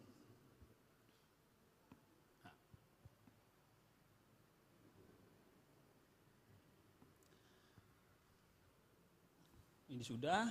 Kemudian karakter yang kedua adalah spiritualitas kenosis, raja yang menghamba. Sekali lagi, meski Yesus sebagai raja, tapi dia tidak pernah datang sebagai penguasa. Dia datang sebagai sahabat, sekaligus dia datang sebagai hamba yang mengosongkan dirinya. Dalam Filipi 2:1-12, Kristus dikisahkan mengosongkan dirinya dengan tidak mempertahankan kesetaraannya dengan Allah, sebaliknya menambahkan pada dirinya rupa manusia, rupa seorang budak. Dan demi ketanya pada Allah, ia rela mati. Maka pelayan pastoral itu adalah pelayan pastoral yang mau mengosongkan dirinya. Dalam spiritualitas kenosis ini kita menemukan apa? Kemauan untuk membuka ruang pada yang lain. Keterbukaan pada Allah dan orang lain. Sekaligus kesediaan menerima anugerah dan relasi autentik dengan sesama. Dalam pelayanan pastoral, percakapan pastoral akan terasa autentik ketika dalamnya ada spiritualitas kenosis. Pendeta atau penatua yang berdalog dengan jemaat sebagai konseli harus mengosongkan dirinya dari perhatian dan kepentingan kita sendiri dengan memberi ruang pada sang konseli untuk mengungkapkan hatinya. Dan dengan demikian akan tercapai komunitas yang saling mengisi. Dengan spiritualitas kenosis seperti ini, pelayan dan umat mengosongkan dirinya dan membuka ruang bagi orang yang lain. Jadi ketika melakukan pelayanan pastoral, kosongkan dirimu dengan kepentinganmu. Maka berilah konseli ini ruang untuk mengungkapkan apa yang dia butuhkan. Itu sebabnya saya selalu mengatakan, pelayanan pastoral itulah menyentuh kerinduannya. Dalam bahasa nyanyian, apa yang dibutuhkan wanita katanya? Sentuhlah dia di hatinya. Pelayan pastoral itu. Holat dapot taruhani, holat tersentuh warga jemaat, apapun yang akan kita lakukan akan lempang. Maka tak usah terlalu berfokus menyentuh pikirannya. Sentuhlah hatinya. Salah satunya dengan apa? Telepon. Ada warga jemaat datang ke Medan, setiap hari Selasa telepon lagi. Abu akun di Simpinang. Saat itu sebar berlusun cari tahun namanya. Anggus itu anami doa. Genup hari Selasa. Saya liling rumah sakit yau. Oh, lan na di telepon. Bahkan gay masih hola molo dang di. Iya, nama gua nang situ nami bahasa dang mar telepon. Habis pulsa anak guisi maju pulsa anak nina. Dan lain sebagainya. Maka jadi apa? Ada saling kerinduan. Ketergantungan satu dengan yang lain. Dengan demikian, spiritualitas pengosongan diri atau kenosis pelayanan pastoral akan mampu dijalankan dalam sinergisme. Bukan kompetisi, bukan saling merendahkan, tetapi saling meneguhkan menghadapi sikap individualis dan materialistis. Dalam hal ini, pelayan pastoral tidak selalu diukur oleh apa? Keberhasilan. Melainkan kesetiaan, ketekunan, ketangguhan, kegembiraan, kerelaan, kejujuran dalam melayani. Jika kita melayani di jemaat ini dengan spiritualitas kenosis dan spiritualitas persahabatan, maka dang adok kamu nuna banggul madokon, ay hami datong alon ni padiday. Ayado alon di guru jemaati. Sebab pelayanan dengan spiritualitas persahabatan dan spiritualitas kenosis tidak pernah menyediakan orang lain. Tetapi dengan apa? Sinergisme. Maka sekarang para penatua dan seluruh majelis berefleksilah dulu. Apakah kita dalam pelayanan adalah pelayanan komunitas persahabatan dan yang hidup dalam spiritualitas kenosis. Saya selalu gerah sesungguhnya, entah ke gereja manapun, ketika sudah bercerita, ay haminong padida, paturutunya matai. Seakan-akan itu sebuah kebanggaan. Jadi spiritualitasnya bukan sinergisme, tetapi kompetisi. Ikon hami dotong. Kalau misalnya ini harus tim dua yang muncul, jangan ada tim yang lain, harus tim dua yang di atas. Ini mau berdua, tetapi meninggikan diri, ini bahaya. Yang mau ditinggikan dalam dua kita kan Tuhan, bukan tim ini. Atau tim konseling nanti, ikon hita do dijulut tuh. Alaki ka panoropi me, enggak. Kita harus melakukannya secara bersama-sama atau sinergi. Itulah teorinya dulu. Sekarang keterampilannya. Karena pemahaman spiritualitas dan lain sebagainya tanpa keterampilan itu tidak ada gunanya. Pelayanan pastoral adalah, mulai dari awal saya katakan, itu adalah relasi interpersonal. Relasi antar pribadi atau hubungan antar pribadi. Maka ketika kita ingin meningkatkan kapasitas pastoral pelayan jemaat, selain dari mengasuh pemahaman, kita perlu mengasah keterampilan. Keterampilan itu apa? Mengelola ruang antar pribadi, yaitu kemampuan untuk menyatukan ketangguhan dan kelembutan, kedekatan dan jarak luka dan kesembuhan. Bagaimana aku bisa mengelola arale-aleku, tapi sekaligus kami punya batas.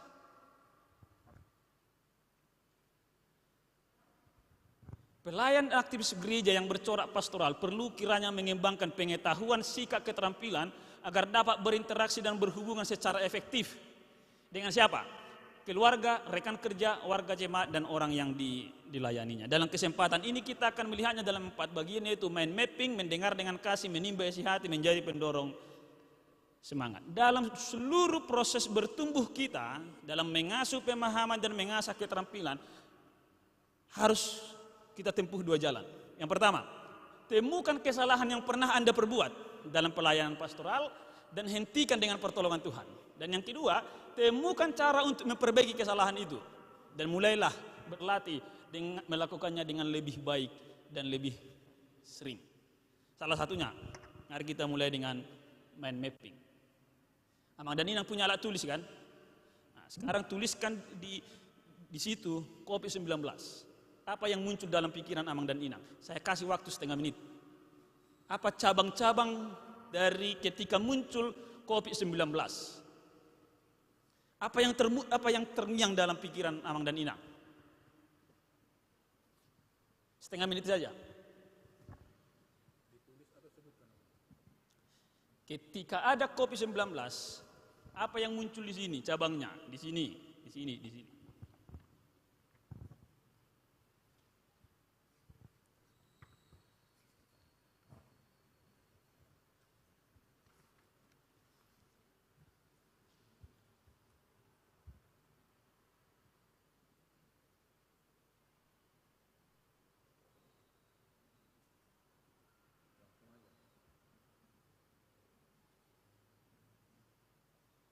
Oke, saya kira cukup. Siapa yang ingin mau berbagi? Ama yang depan. Ketika muncul COVID-19, ada kata COVID-19, apa yang muncul dalam benak Amang? Sakit, inang. Cobaan. Ketakutan, cemas. Oke, ketakutan dan kecemasan satu bagian itu apa? Dampak.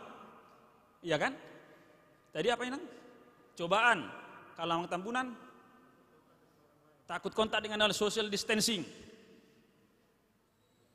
Kematian dampaknya, apa lagi? Ekonomi keuangan dampaknya, apa lagi? Gelisah dampak, masker, menjaga apa? Ada 3M, iya kan?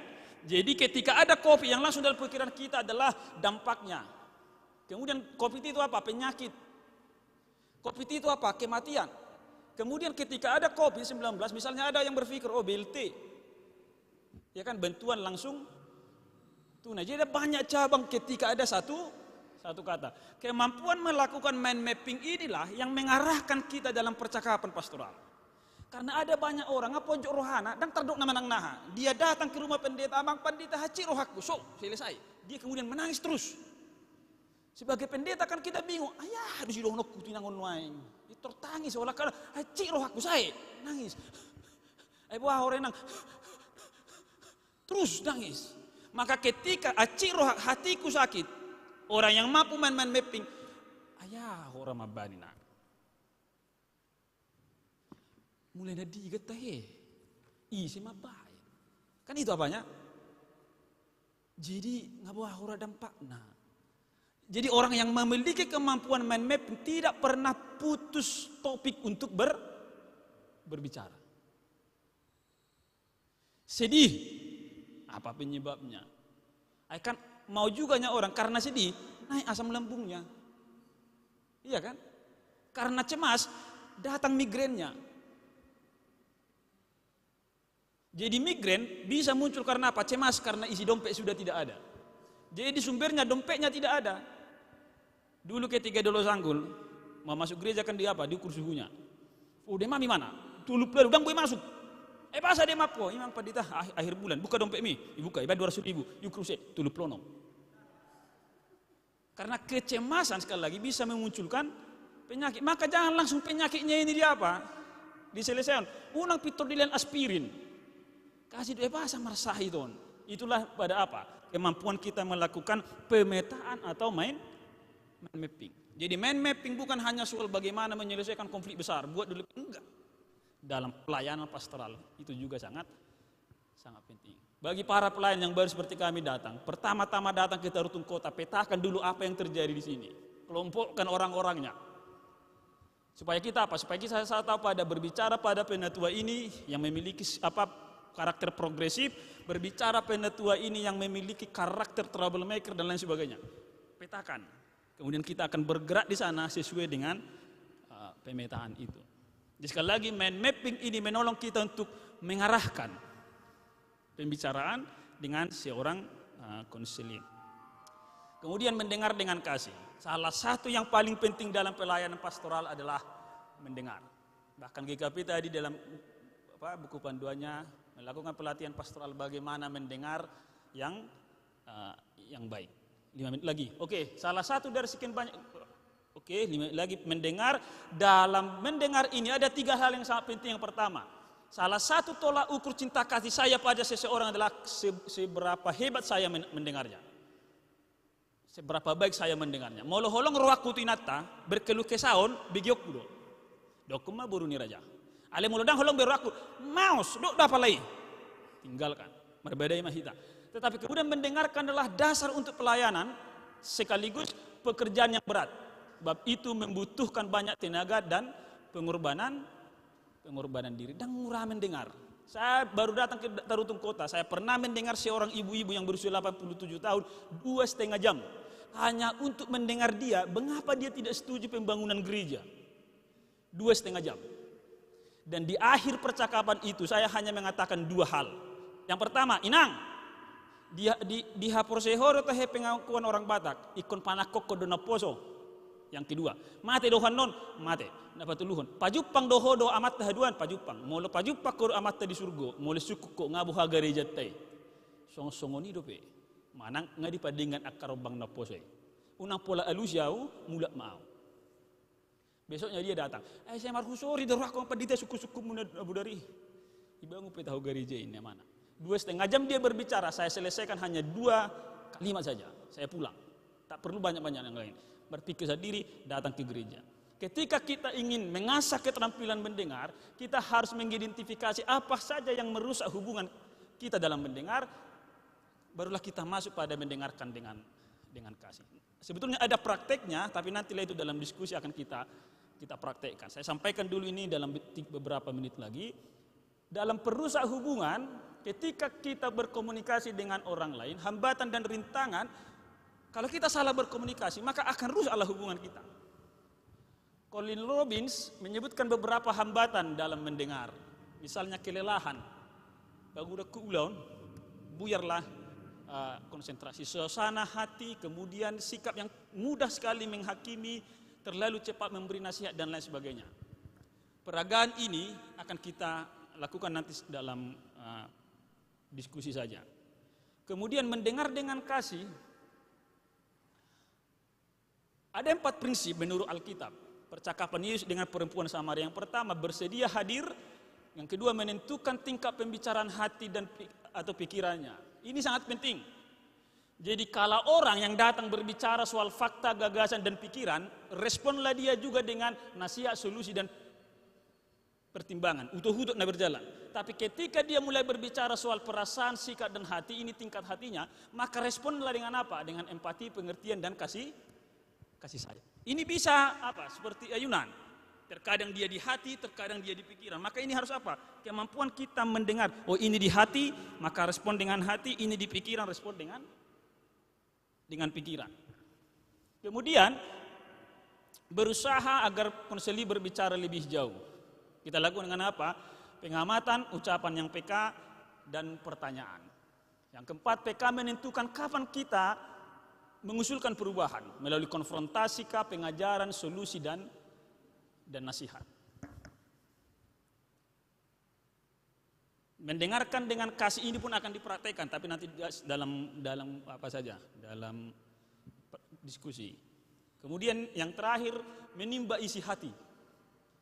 Jadi Collins mengatakan bahwa ketika seseorang berbicara, apa yang ada dalam hatinya belum tentu semuanya itu.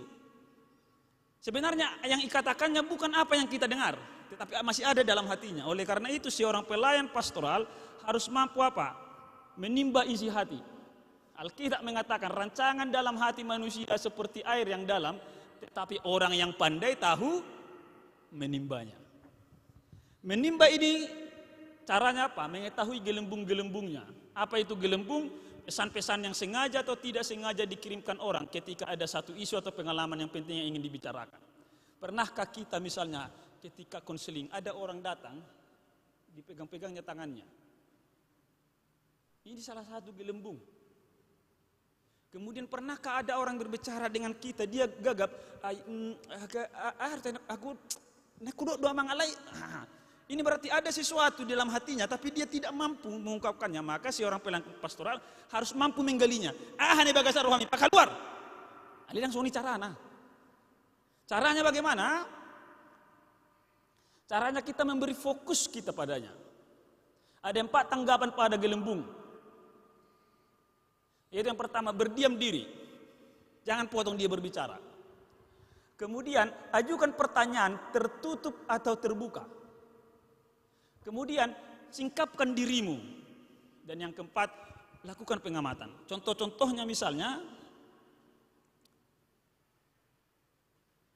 waduh bagaimana aku dapat menolongmu?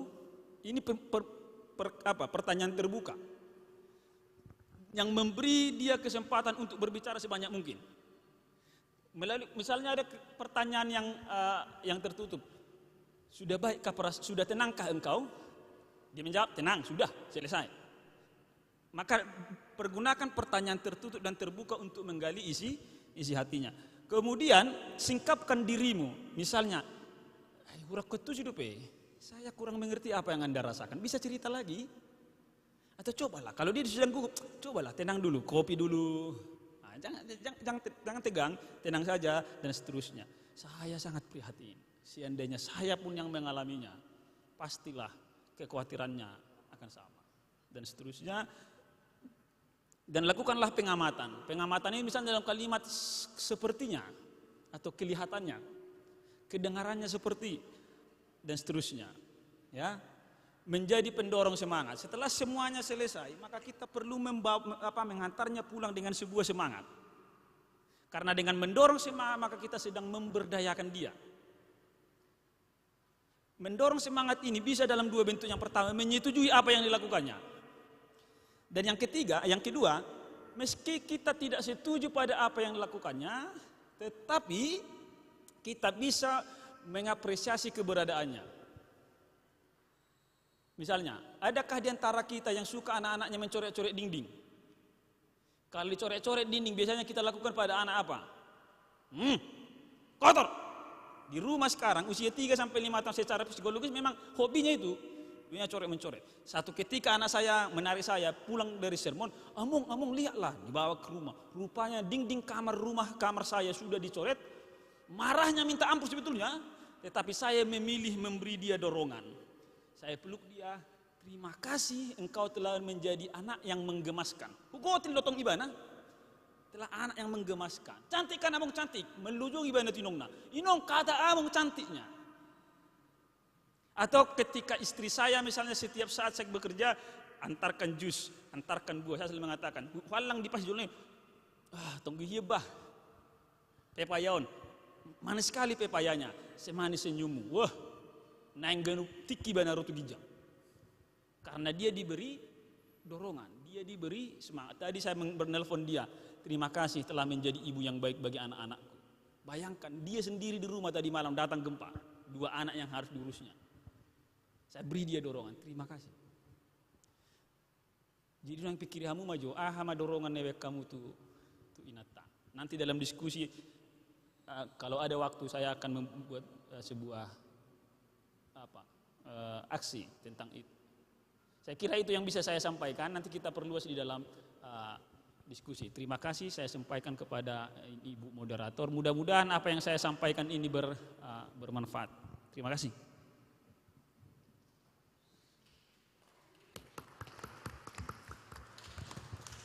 Baik, terima kasih Amang Pendeta. Padat sekali, saya nggak bisa menyimpulkannya, semua penting. Jadi ada buku, ada pertinggal Amang, tapi bolehkah panitia nanti mengcopy ya Amang? Slide, boleh nggak slide-nya ya. Baik, saya pikir mau jadi psikiater aja, jadi spesialis dokter jiwa itu berapa tahun ngambilnya. Ini lebih-lebih lagi Amang ya, ada spiritualnya di dalam hubungan yang baik dengan Tuhan. Nah itu lebih berat lagi dan dilatihnya berapa jam, bukan berapa tahun gitu ya. Baik, untuk memuaskan kita masuk sesi diskusi dan tanya jawab. Kami persilahkan termin pertama 3 orang penanya dulu. Silakan mengacungkan. Yang pertama Amang Tambunan, kemudian yang di belakang, dan ketiga yang duluannya tadi. Nanti sesi kedua ya Amang Guru Jemaat. Silakan Amang dan memperkenalkan diri dan mengajukan pertanyaannya. Silakan Amang Tambunan.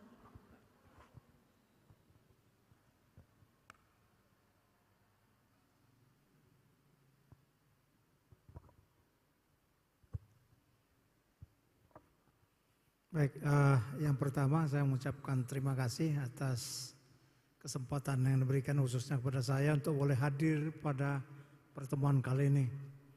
Nah, pertama-tama sebelum saya datang menghadiri ini, ada rasa kekhawatiran bagi saya. Yang pertama adalah pengertian pelayanan pastoral. Pengertian saya ini adalah hanya untuk mungkin para penggembala, pendeta, mungkin sintua, tidak ikut kepada jemaat. Tetapi pada hari ini kelihatannya bukan hanya hal seperti itu, tetapi jemaat juga, kegiatan jemaat juga merupakan bagian dari pelayanan pastoral, itu yang saya tangkap. Nah, kemudian sehubungan dengan itu, tadi Amang menyatakan bahwa perlu peningkatan kapasitas dalam pelayanan itu, di mana salah satu meningkatkan skill, interpersonal skill. Itu yang perlu di dalam rangka untuk meningkatkan kapasitas. Nah, satu hal mungkin yang saya soroti, memang ada 3 hal tadi yang disampaikan, yaitu mendengar dan kasih, menimba isi hati, dan menjadi pendorong semangat. Nah, dalam kaitannya dengan mendengar kasih ini, Mang. Nah, kalau saya baca tadi dan penjelasan Amang, ada 3 hal juga yang dibutuhkan.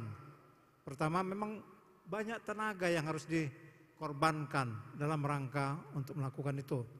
Yang kedua, ada konsentrasi. Misalkan kalau kita mendengarkan pembicaraan orang lain, kalau kita tidak konsentrasi untuk mendengarkan, mungkin dia akan jenuh, mungkin dia tidak bersemangat untuk menceritakan apa yang dia sampaikan. Lalu yang ketiga, ini yang mungkin dituntut dari setiap yang mendengarkan, artinya pengorbanan diri. Pengalaman saya sebagai baik ketua STM maupun ketua salah satu sektor pengumuman, khususnya misalkan ke dalam duka.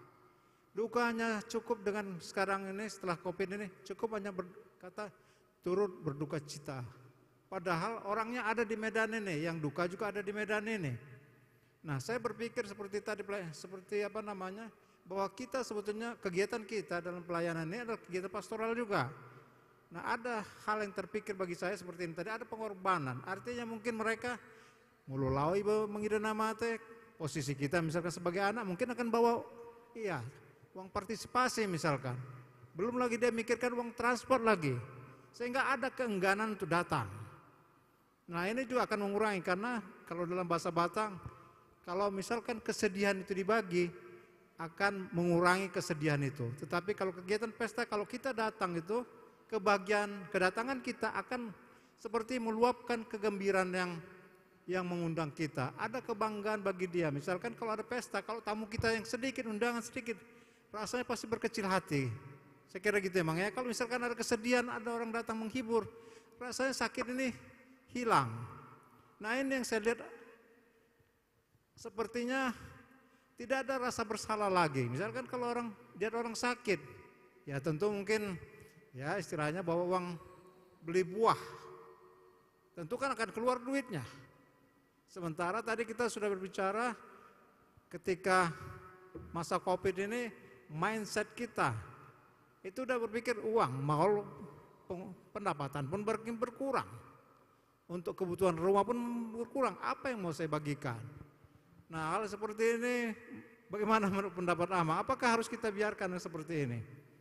Karena kalau ini terjadi, maka semuanya saya pikir akan menjadi masyarakat yang tertutup. Demikian dulu pendapat saya. Terima kasih Amang.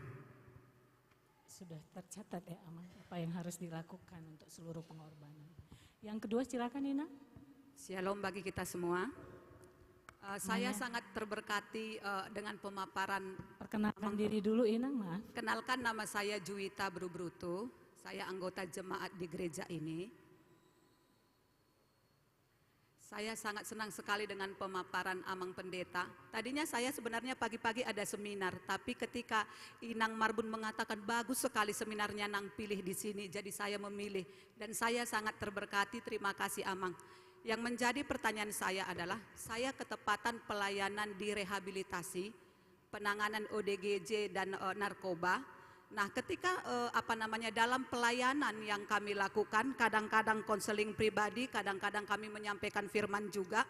Tadi Amang mengatakan begini, ketika kita mengadakan pastoral konseling, maka yang paling penting adalah kita harus belajar mendengar apa yang mereka ceritakan. Kita menjadi pendengar yang baik, begitu ya Amang ya. Nah, lalu ketika kami pelayanan kepada ODGJ pada umumnya sangat sulit sekali mereka menceritakan apa yang terjadi dalam kehidupan mereka.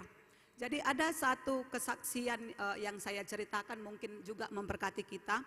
Sebulan yang lalu ada dari kampung saya, satu marga dengan saya, sudah dipasung.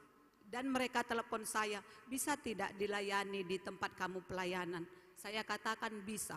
Dan saya Amang percaya sekali 1 minggu pun dia akan pulih. Itu iman saya yakin kali itu. Nah, lalu yang punya rehabilitasi mengatakan bagaimana pulih 1 minggu. Itu iman saya katakan begitu. Ketika di bawah hari Jumat, hari Sabtu saya undang tim saya untuk berdoa. Memang kata-kata terberat dalam hidup dia katakan gini, katakan pengampunan kepada siapa yang pernah membencimu. Dia katakan no. Setiap dikatakan katakan pengampunan, no. Tidak ada pengampunan. Siapa yang kamu benci? Bapakku dan udakku. Itu kata-katanya. Nah, dari situ memang Amang mudah kami untuk selalu mendoakan dengan fokus yang apa dia katakan. Nah, setelah 3 minggu Amang, puji Tuhan, dia sudah pulih 90%. Dan saat ini saya menahan di rehabilitasi kami karena saya ingin dia nanti di luar sana supaya dia kuat menghadapi tantangan. Nah, kira-kira Amang, pertanyaan saya, bagaimana kira-kira cara kami untuk mendengar atau mengoreksi apa yang terjadi dengan mereka sehingga mereka bisa menceritakan hal-hal yang dialami mereka di masa lalu. Itu pertanyaan saya yang pertama. Yang kedua Amang, sorry Amang ini agak panjang. Seminggu yang lalu ada tetangga saya, tadi Amang katakan tidak boleh menceritakan tetapi ini pengalaman. Ada tetangga saya sakit, mereka sudah hampir 1 bulan ganti-gantian. Suami, istri, anak paling besar, anak paling kecil. Terus sakit, berganti-gantian sampai ibu itu sudah operasi melahirkan 5 bulan yang lalu, seminggu yang lalu koyak kembali jahitannya. Nah, lalu ketika mereka di rumah sakit, dia katakan begini, pengen kali aku Edak nelpon Edak, tapi segan aku nyuruh Edak datang. Itu yang dia katakan. Saya katakan, apa sih sulitnya menelepon saya, kita kan tetangga. Itulah enaknya sebagai tetangga, saya katakan. Nah, ketika mereka pulang, terus hujan deras, dia katakan, aku Edak nangis tadi malam, pengen kali bicara dengan Edak dan berdoa. Masa tetangga saja pun tidak bisa ada payung, saya katakan begitu. Nah, ketika kami cerita, lalu dia katakan begini, nama anak saya ini diganti, tadinya namanya Sean. Ada katanya paranormal mengatakan tidak cocok karena itu nama murid Yesus terlalu berat untuk dipangku. Lalu saya katakan bahasa Indonesianya bukan itu, bahasa Inggrisnya juga bukan, bahasa aslinya juga bukan. Saya katakan begitu. Nah, terus anak yang kedua juga sakit, ketika dibawa ke rumah sakit mata kirinya katanya bisa melihat roh jahat. Nah, akhirnya dikatakan anakmu ini buruk. Katanya kayak gitu, jadi adalah sesuatu hal yang dilakukan. Lalu saya katakan begini, Edak mau kita doakan. Saya berdoa dulu secara pribadi. Nah, yang menjadi persoalan Amang begini, saya sering sekali memang tidak konsultasi dengan gereja atau pendeta. Ketepatan saya punya tim untuk hal-hal seperti itu. Dan itu bukan GKP, jemaat yang gereja yang lain gitu. Yang saya pikirkan begini, kenapa ya Tuhan gereja-gereja kami tidak tidak mampu ya, apa ya bahasa sederhananya. Misalkan jemaat ini tidak cerita kepada pendetanya atau penatuannya untuk menceritakan apa yang terjadi dengan mereka. Nah, akhirnya hari Sabtu malam kami doa pelepasan dan Eda ini menangis sejadi-jadinya luar biasa. Dan itu juga saya WA karena saya juga kadang-kadang agak repot, saya WA bagaimana sudah Eda, tetap berdoa, tetap serahkan kepada Tuhan karena saya percaya bahwa roh ketakutan Tuhan tidak berikan kepada kita, yang ada adalah roh kekuatan. Itu yang selalu saya katakan. Nah, kira-kira Amang, pertanyaan saya, kalau misalkan kejadian seperti itu, bagaimana solusi yang diberikan gereja? Terima kasih, Tuhan memberkati. Baik, pertanyaan ketiga dari Amang. Terima kasih, saya Sintua Hotmas Manung Khalid, Jemaat GKP Padang Bulan. Saya merasa bersyukur mendapat pencerahan dari Amang Pendeta Dirgos Tobing pada hari ini, sehingga banyak yang kami ketahui mengenai hal-hal pastoral counseling. Cuma yang saya tadi lihat itu adalah hal-hal yang ideal. Kalau ini terjadi sangat ideal. Tapi kenyataan sering ideal ini tidak terjadi. Yang terjadi adalah fakta di tengah-tengah kehidupan kita sehari-hari. Yang ingin saya tanyakan atau yang saya utarakan, kalau ini ingin kita laksanakan di tengah-tengah gereja, ini sangat banyak membutuhkan sumber daya, termasuk sumber daya manusia, sumber daya dana, dan lain sebagainya. Dan ini mungkin bisa dikerjakan atau dilakukan terhadap warga jemaat yang katakanlah kalau di GKPI jemaat khusus. Walaupun mungkin GKPI menuju ke satu jemaat, satu pendeta. Jadi kami lihat pastoral ini menjadi ada ketimpangan nanti terjadi di antara jemaat, katakanlah di Pagaran dan lain sebagainya, apalagi di desa di desa-desa yang masih agak jauh dari perkotaan. Beruntung jemaat GKP Tarutung Kota mempunyai Amang Pendeta Dirgos yang bisa mungkin menampung atau katakanlah konseling. Bagaimana dengan gereja-gereja yang lain? Apa yang akan dilakukan mereka? Karena setahu saya banyak penatua yang katakanlah buta sama sekali terhadap hal-hal pelayanan mengenai kepastoralan ini. Karena tidak pernah misalnya mendapat katakanlah mungkin bimbingan bagaimana mengatasi jemaat yang bermasalah. Jangan-jangan penatuanya sendiri yang banyak masalah sehingga susah menjawab masalah yang ada di jemaatnya.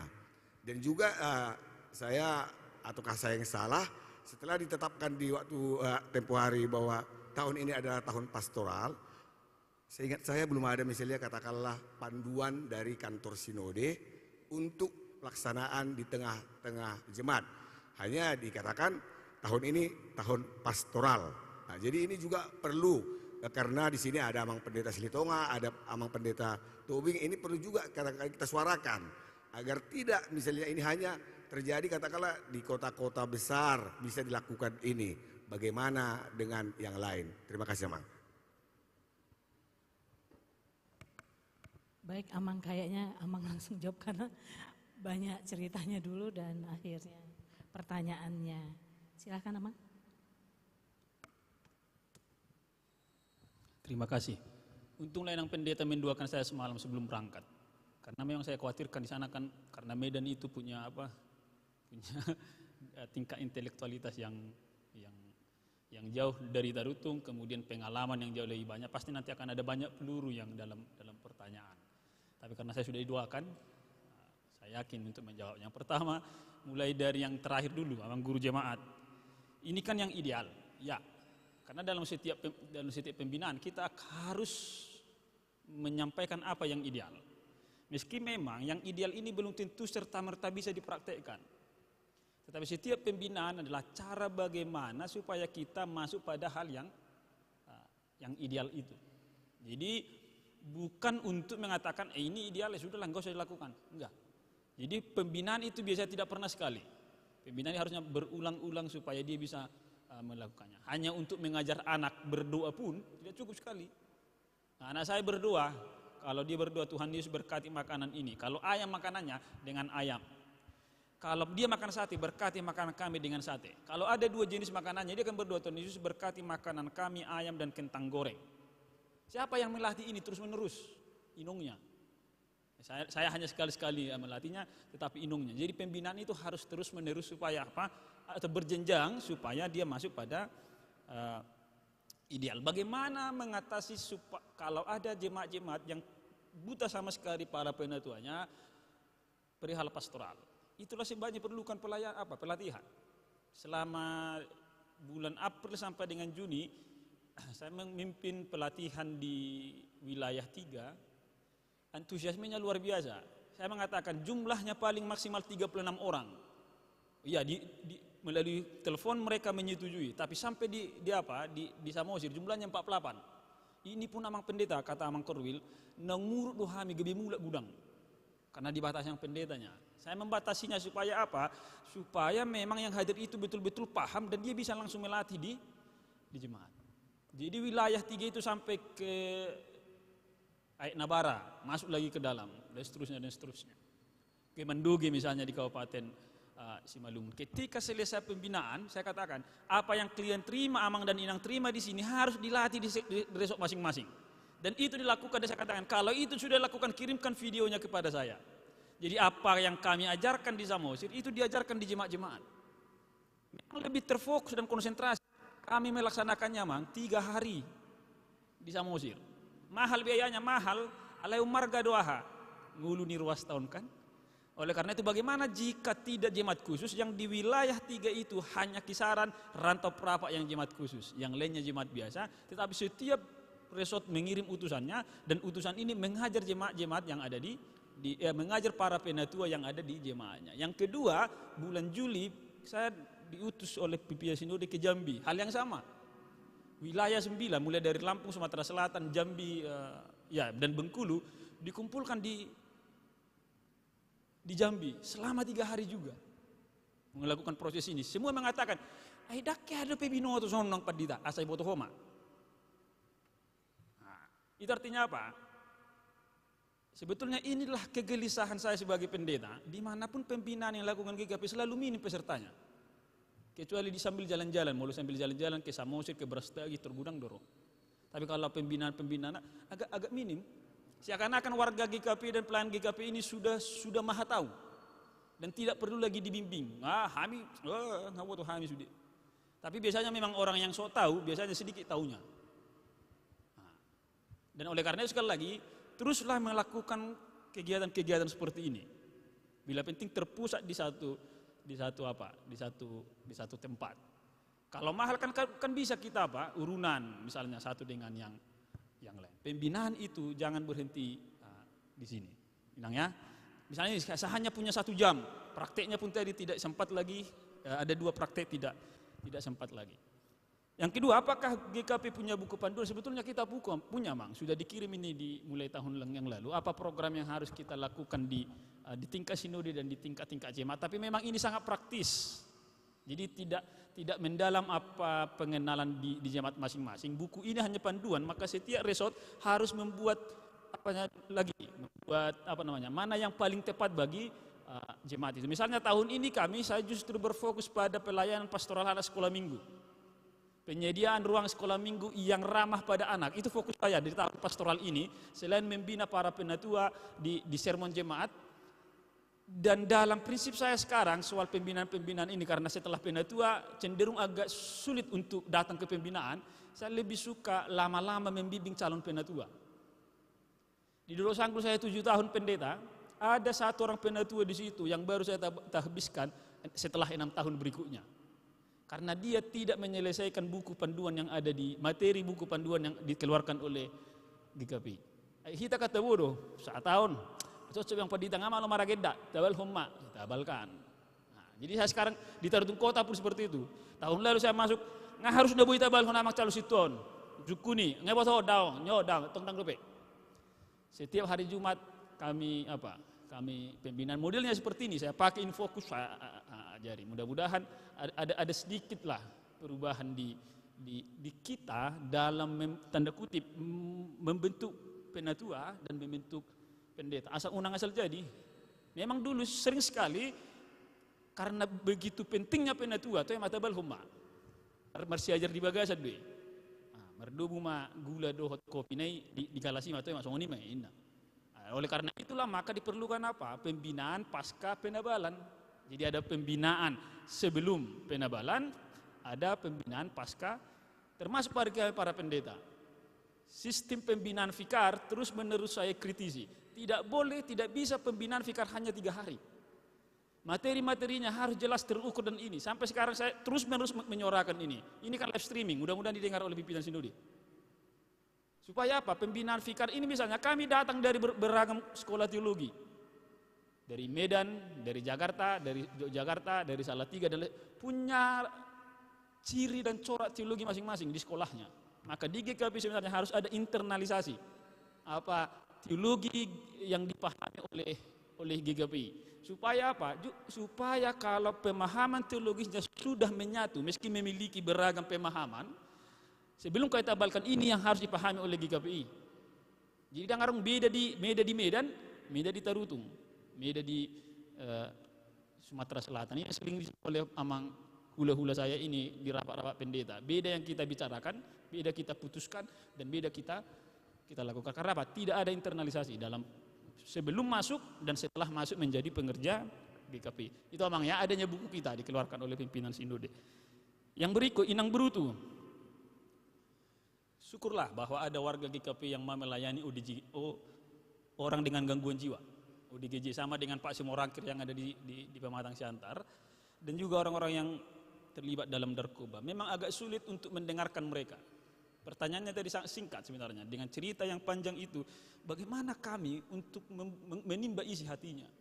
Dia kan tidak bisa berbicara secara logis, secara terperinci secara terukur seperti lini masa, maka biasanya Inang yang bisa kita lakukan adalah seseorang itu bisa mengalami ODGJ kan banyak apanya?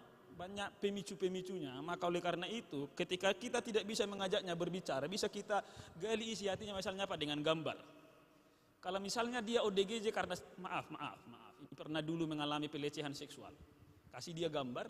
Kalau itu memang pas sesuai yang kondisi awalnya, dia akan berontak. Nah, atau kasih foto yang lain, kasih yang lain, adegan yang lain, kata yang lain. Misalnya tadi pengampunan, kan itu kata yang apa? Kata yang akhirnya mengungkapkan seluruh isi hatinya. Saya benci sekali pada bapakku, saya benci pada udahku. Mengapa rupanya kau benci? Ibana ada mak biak konau. Seandainya ayah tidak setuju, maka saya tidak akan pernah dibiarkan. Misalnya seperti itu. Jadi satu kata yang akan membongkar seluruh isi hatinya. Ini soal tekniknya kan. Jadi ODGJ memang tahatai A, olo dia lusi B. Oleh karena itu, kalau sudah tidak bisa nyambung secara personal percakapan, bisa dengan gambar-gambar, apakah misalnya dengan video. Kalau itu pas dengan dirinya, kena pada hatinya, maka seluruh luka batinnya akan dikeluarkan. Dalam konseling pastoral ada yang disebut dengan Inang konseling klinis. Jadi konseling klinis inilah yang bisa membongkar luka-luka masa lalu, luka-luka batin. Jadi sebelum luka-luka batinnya ini, sebelum dia dikembalikan pada peristiwa itu, dia akan terus-menerus benci orang, dia akan terus-menerus misalnya takut ketinggian, dan lain sebagainya. Tapi konseling klinis ini bawa dia pada peristiwa itu, kemudian visualisasikan peristiwa itu, ungkapkan semuanya, keluarkan emosinya, dia akan sembuh.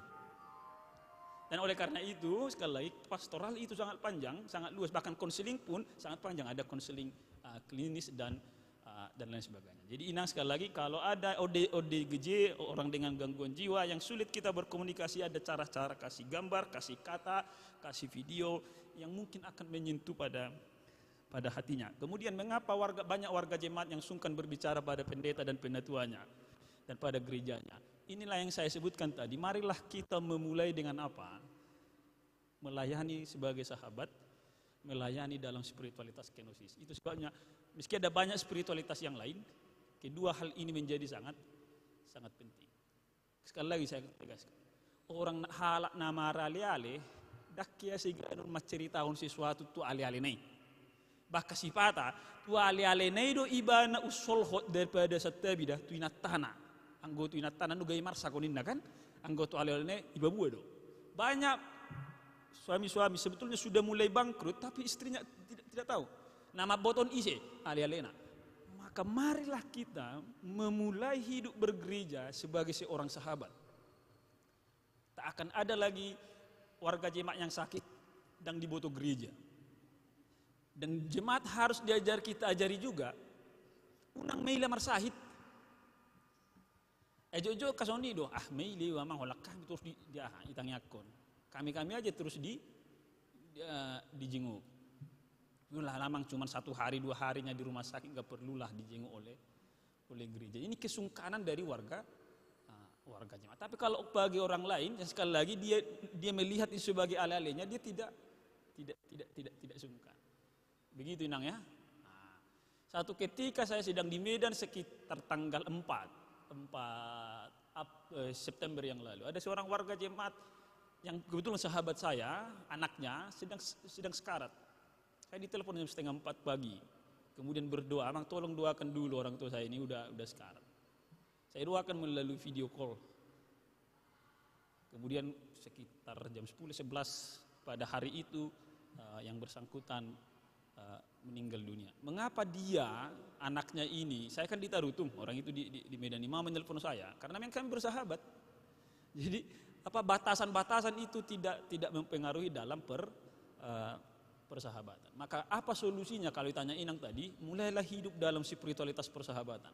Tadi jelaskan ada 4 apanya: terbuka, kemudian autentik, terhubung, terpercaya. Percaya Tuhan, percaya diri, percaya sama, dan percaya orang lain. Jadi apa yang sudah kita bicarakan ini masih setetes dari pembicaraan soal pelayanan pastoral. Masih setetes saja karena waktu kita yang yang terbatas. Kemudian begitu ya inang boru sinaga ya, berutu ya. Kemudian amang Tambuna sangat menarik soal mendengar tadi ada pengorbanan, ada konsentrasi dan lain sebagainya. Tapi yang paling fokus sebetulnya adalah kehadiran. Saya hadir. Tadi saya mengatakan 4 prinsip yang digunakan oleh Tuhan Yesus ketika dia melakukan percakapan pada perempuan Samaria yang bertemu di sumur Yakub. Sebetulnya kan ada penghalang. Yesus itu Yahudi, ini Samaria, tak pernah bertemu. Dan itu tabu. Tetapi Yesus mau hadir dalam diri sang perempuan ini. Apakah Yesus mengorbankan sesuatu? Ya, dia harus berkorban. Karena apa? Dia harus merobohkan tembok pemisah antara Yahudi dengan Samaria, kemudian membangun jembatan antara Yahudi dan Samaria. Dia terus-menerus berbicara pada perempuan ini sampai perempuan ini menemukan bahwa berarti engkaulah Mesias itu, ya. Kembalilah dengan selamat. Apa yang disembuhkan dari perempuan ini? Rasa malu. Di dalam teks Alkitab itu, sang perempuan Samaria datang ke sumur itu jam berapa? Disebutkan. Pagi, siang, tengah hari atau sore. Dalam Alkitab Yohanes 4 itu dikatakan tengah hari. Pernahkah seorang ibu-ibu mengambil air siang-siang? Biasanya tidak. Biasanya kalau enggak pagi, sore. Karena dia butuh masak pagi, butuh masak siang. Tapi mengapa hanya dia datang siang-siang? Karena dia malu. Ail onom suamina. Dia kawin cerai. Maka dia terus-menerus dipergunjingkan oleh orang lain. Dia terus-menerus disisihkan oleh orang lain. Tapi kemudian Yesus hadir dalam dirinya dan menyentuh sekali lagi kerinduan untuk dihargai, kerinduan untuk diterima. Kemudian dia pergi ke orang banyak. Aku telah bertemu dengan Mesias. Jadi dia awalnya malu, sekarang justru dia yang menampakkan dirinya. Dalam pelayanan orang yang berduka pun seperti itu. Meski saya tadi mengatakan perlu juga mengeluarkan dompet, tidak hanya mengeluarkan tisu, tapi bagi orang yang berduka yang paling penting kita hadir di sampingnya, enggak usah ngomong. Hola dehu lebih hosi. Maka kalau kita mengapuni, enggak usah terlalu banyak percakapan. Ahida nagudangan na makatai. Pinasa matu sektor, makatai sektor na itong do honon. Pinasa matu seksi dia kunya, ido umse. Pinasa matu PHJ, pinasa matu punguan ina. Pulang gereja kita mengapuli, sampai jam 2:30 masih ngomong-ngomong, perut bulu sudah sakit. Padahal masuk do naik belum, tidak semua masuk. Yang paling penting adalah kita hadir. Maka utuslah, kalau saya misalnya mengatakan, kalau ada yang berduka, apalagi kehilangan anak, kehilangan istri yang masih atau istri yang masih muda, mengapuli itu nggak usah panjang-panjang. Renungannya pun nggak usah panjang-panjang, tapi setiap hari tanyalah dia, berganti-gantilah yang menanya. Pendeta hari Senin, hari Selasa pendeta WA, hari ini seksi ini. Setiap hari Minggu ada orang yang hadir, baik sekali lagi memang, baik hanya dari WA, tapi setiap hari ada orang yang hadir memperhatikannya. Iko dohonon nama mula tema Tuhan. Dak kola nau HP na aguan yang berduka ini, yang sakit pun seperti itu. Ena jok dohita kita datang mengapuli justru semakin menambah beban beratnya. Karena apa? Udah kalimat ta. Ayaw pe idang ngamebelu awina. Jema sudah ngasar rupa behita pasti tahu nama hita. Meski memang orang mata mengatakan seperti itu, ay gudang do tudus gitu kan. Bisa itu dikatakan bahwa aku pernah mengalaminya, tapi jangan terus-menerus. Bereng meda kuat dua awina. Masa perlu saya tahu nama belu kuat dawina. Nasi suku doji satu ngata pertama sono kura kuatmu. Dia akan rapuh. Itu sebabnya Elizabeth Kubler-Ross mengatakan ada 5 tahapan orang yang berduka dan ini tidak bisa ditawar-tawar. Semua tahapan ini harus dijalaninya. Yang pertama dia tidak yakin bahwa dia sudah kehilangan. Yang kedua dia akan merasa bersalah. Suhuwa matu penang ini anda sadar. Mengapa aku meninggalkan dia sebelum dia meninggal? Yang ketiga dia mulai tawar-menawar kepada Tuhan. Tuhan mengapa bukan aku yang mati? Mengapa bukan aku? Mengapa harus dia? Yang keempat dia depresi. Yang kelima barulah dia menerima. Oh nggak mati BHP ibana. Nah, jadi dalam proses tahap pertama sampai tahap kelima inilah maka gereja harus hadir. Tidak selalu hadir secara fisik di rumahnya, tetapi secara dalam doa, dalam pertanyaan, ngabuah kabarmu inang, sehat doh, ngabuah kita mekel dan lain seterusnya. Jadi kehadiran tidak selalu harus dengan oleh-oleh, meski dengan oleh-oleh akan lebih baik. Pertadu tu sonido, asal marohu anak kusap pangaratuani, suara pita hibakku ngalas rohakwinna. Ale molotong adong nyom mak pasi jeruk minda tak balas ni rohana. alehola rope ibana nungalas, maka pelayanan pastoral salah satu dimensinya tadi adalah hadirlah dalam beragam cara yang bisa kita setting dalam kehidupan bergereja kita. Demikian Amang Tambunan, terima kasih. Saya kembalikan ke Inang moderator. Baik, 3 pertanyaan sudah 30 menit. Jadi saya buka satu sesi lagi saja ya, nanti kita jadinya tidak istirahat. Yang pertama Amang Hasibuan, yang kedua Ibu yang pakai kacamata, yang ketiga Amang Lumban Raja. Silakan. Terima kasih.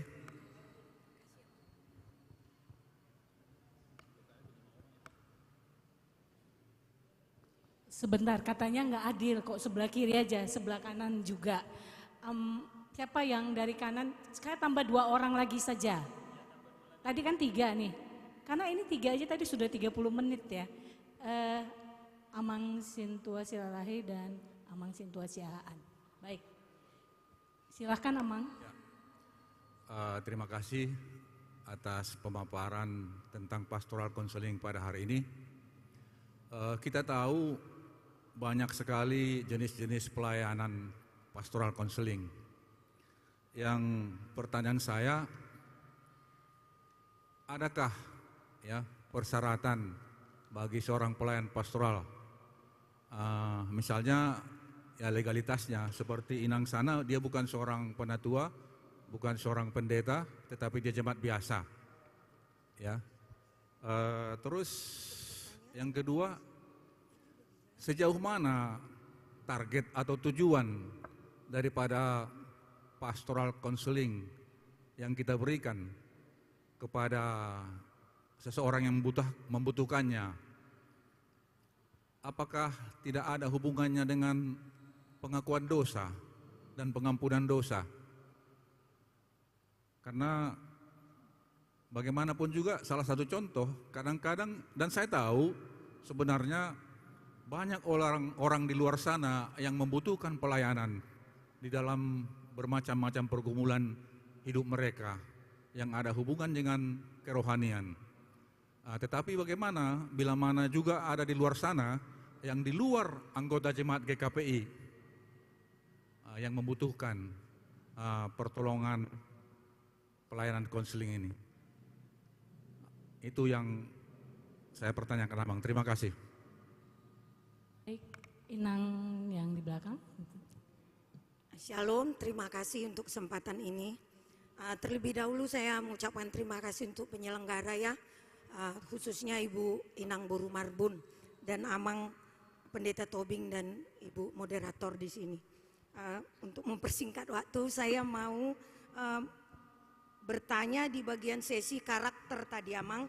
Saya sangat tertarik yaitu di beberapa poin dalam topik karakter dan spiritual pelayanan pastor.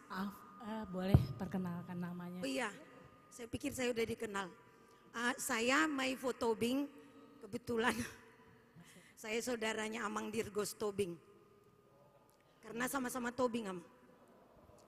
Jadi kebetulan saya ketua seksi perempuan di gereja ini. Jadi saya bersyukur boleh mengikuti seminar ini, Amang.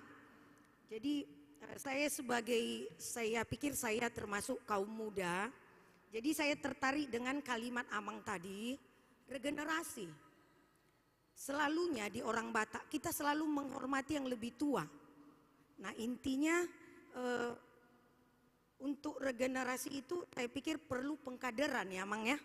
Jadi orang tidak bisa menjadi seorang pemimpin ketika dia dari bawah langsung ke atas tanpa ada pengkaderan. Nah, pengkaderan itu perlu kita tahu, kita isi, sehingga memampukan orang yang muda menggantikan orang yang tua. Nah, di sini Amang, saya mau bertanya, apa usaha-usaha GKPI atau dari Sinode,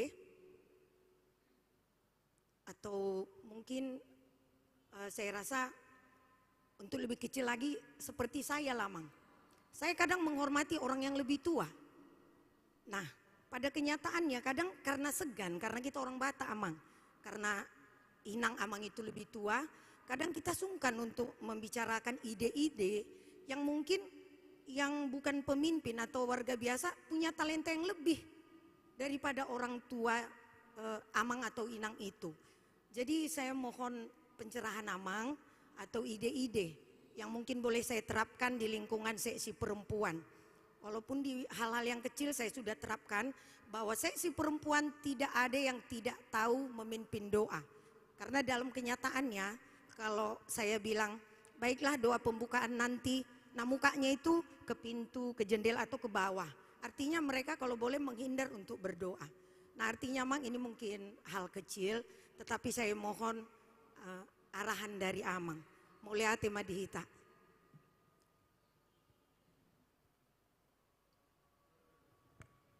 Baik, Amang Sintua Siralahi.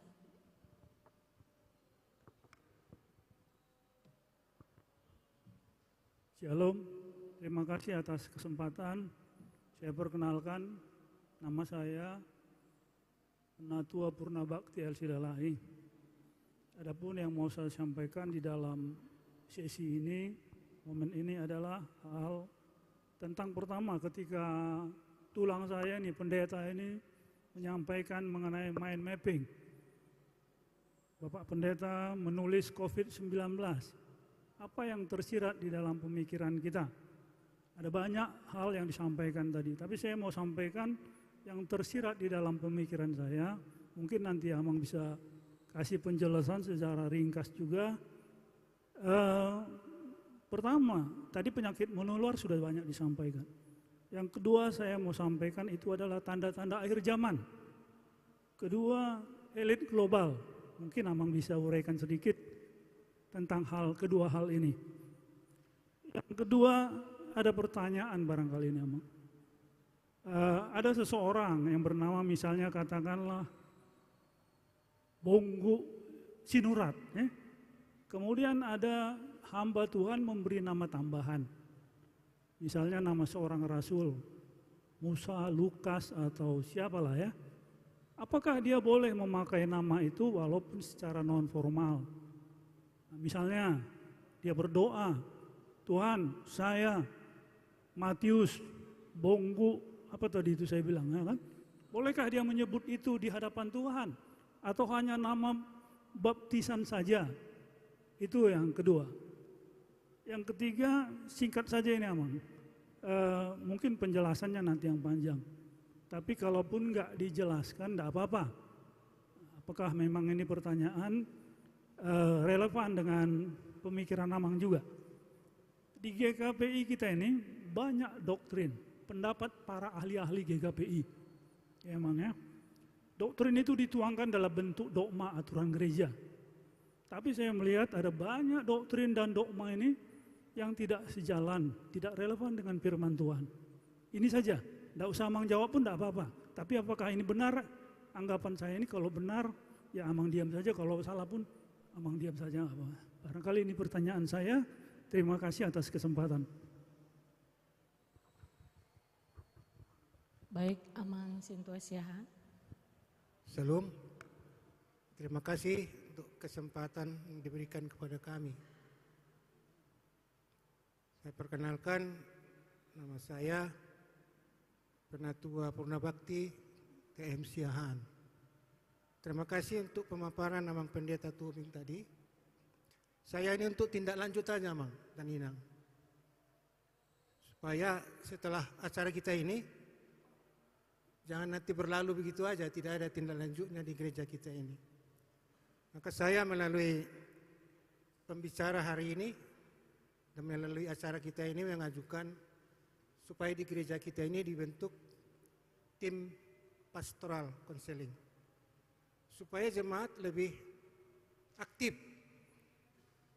Kalau kita memang ada yang dijelaskan Amang tadi, pelayanan keluar dan jemaat yang datang.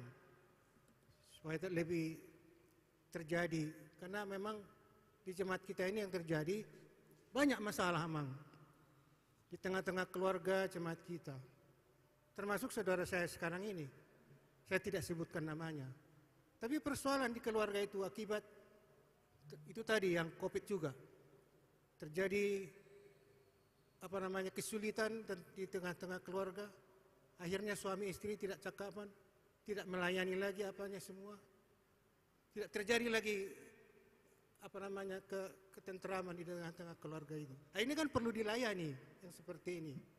Jadi kalau mereka mungkin sudah tahu ada di gereja kita ini sudah ada tim pelayanan pastoral counseling, mereka akan datang dan kita melayani mereka.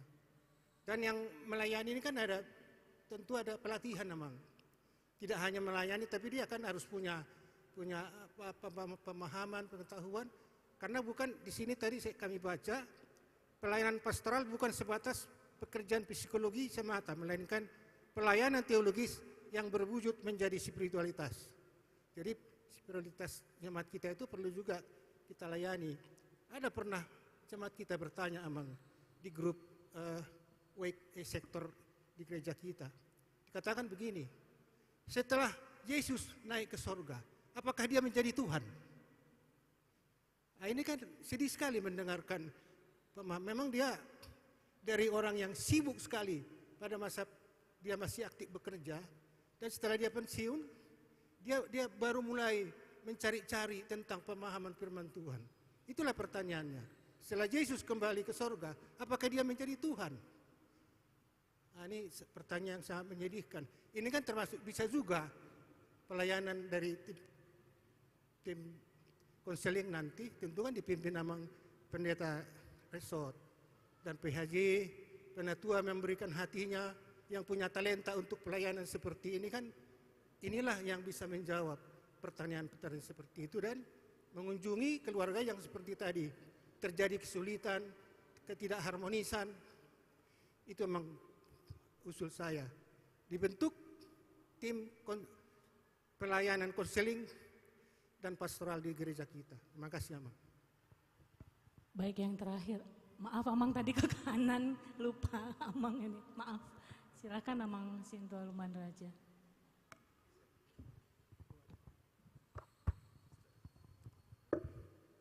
Shalom. Terima kasih atas pertemuan kita ini dan terus terang ya kita juga banyak ternyata yang tidak kita ketahui selama ini dan merasa kita ketahui pula. Jadi artinya ada beberapa asumsi selama ini.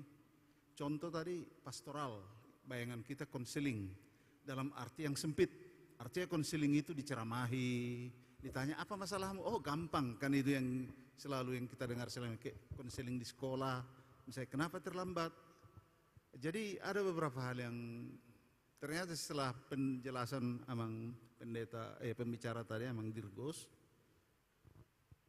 ternyata ada beberapa catatan yang saya ambil. Dengan teknologi sekarang ini banyak orang menjadi lebih percaya diri dan seolah-olah bisa menyelesaikan masalahnya sendiri. Artinya ya melupakan kekuatan di luar kekuasaannya. Ada hal saat ini kita tidak menyadari, manusia kebanyakan tidak menyadari kebutuhan atas pelayanan pastoral. Mereka tidak menyadari ini, bahkan ada yang sudah melupakannya, termasuk karena itu tadi pandangan yang berbeda, artinya bukan arti yang luas. Itu kan hanya untuk panugu-nuguan sebatas itu. Kayak panugu-nuguan yang kita alami juga setelah dibiarkan beberapa lama baru diampuni, nggak ada misalnya tindakan-tindakan yang nyata. Itulah pengertian kebanyakan masyarakat. Yang memicu ini tentu banyak hal. Ya dengan adanya kepercayaan diri, PD, baru jargon-jargon misalnya lain daripada yang lain, harus bisa. Kita itu unik. Diberikan Tuhan spesialisasi khusus untuk kita, masing-masing diberi talenta. Dan itulah yang disanjung-sanjung selama ini, dijunjung tinggi, akibatnya muncul yang saya tangkap, ya muncul egoisme yang berlebihan. Sehingga komunikasi pun untuk apa? Untuk apa itu disampaikan? Itu kan pribadi kita, persoalan pribadi kita. Jadi ada beberapa hal yang mau saya perjelas sebenarnya. Sebagaimana yang Amang bilang tadi, perubahan takkan bisa terhindari, ini harus dihadapi. Tentu dalam menghadapinya ada penanganan. Bagaimana penanganan ini supaya jangan menjadi penanganan yang salah. Ini mungkin yang sulit kita rumuskan di samping kompleksnya sekarang sikap atau perilaku hidup manusia di postmodern kita buat. Mungkin ada lagi yang lebih postmo setelah era ini lagi. Yang saya khawatirkan misalnya secara dengan asumsi-asumsi tadi, apakah masih berlangsung nanti gereja, sekarang banyak gereja yang udah berubah fungsi. Contoh kita dengar baca sih di luar negeri ada yang udah dijual, ada yang karena nggak mampu bayar pajaknya. Berarti banyak mandang gereja ini udah sebatas bangunan, sebatas arena. Jadi bahkan orang ke gereja juga udah lebih suka mencari hiburan, apa yang menyenangkan. Itulah yang kita hadapi. Sehingga ketika disampaikan konseling, ngahu hiani, itu yang paling berat dihadapi sekarang. Pamalo-malo, iba bisa nda julu ngabinotoi. Jadi ada konseling dianggap saat ini menggurui. Itu satu akibat dari egoisme tadi. Saya juga tahu bisa baca di mana, apalagi sedangkan soal tugas dari rumah udah bisa dijawab dengan Google, itulah dia. Dampaknya memang udah menyendiri. Berani tampil beda, itulah anggapan-anggapan yang hebat selama ini. Jadi boleh pertanyaan, boleh usul juga yang mau saya sampaikan. Dalam penanganan perubahan ini, bagaimana rumusan yang telah ditetapkan GKPI? Mungkin nggak bisa satu, ada khusus menangani yang begini, yang begitu. Karena ini berbagai latar belakang. Mungkin itu yang kami minta, misalnya penanganan ya pastoral di perkotaan dengan di pedesaan berbeda. Karena mereka menghadapi masalah yang berbeda juga. Apakah ini sudah disiapkan atau bagaimana? Kami bukan menuntut itu, tapi memberi sedikit masukan sambil pertanyaan juga. Karena ini ternyata pastoral ini tidak sebatas yang kita bayangkan dengan disampaikan tadi.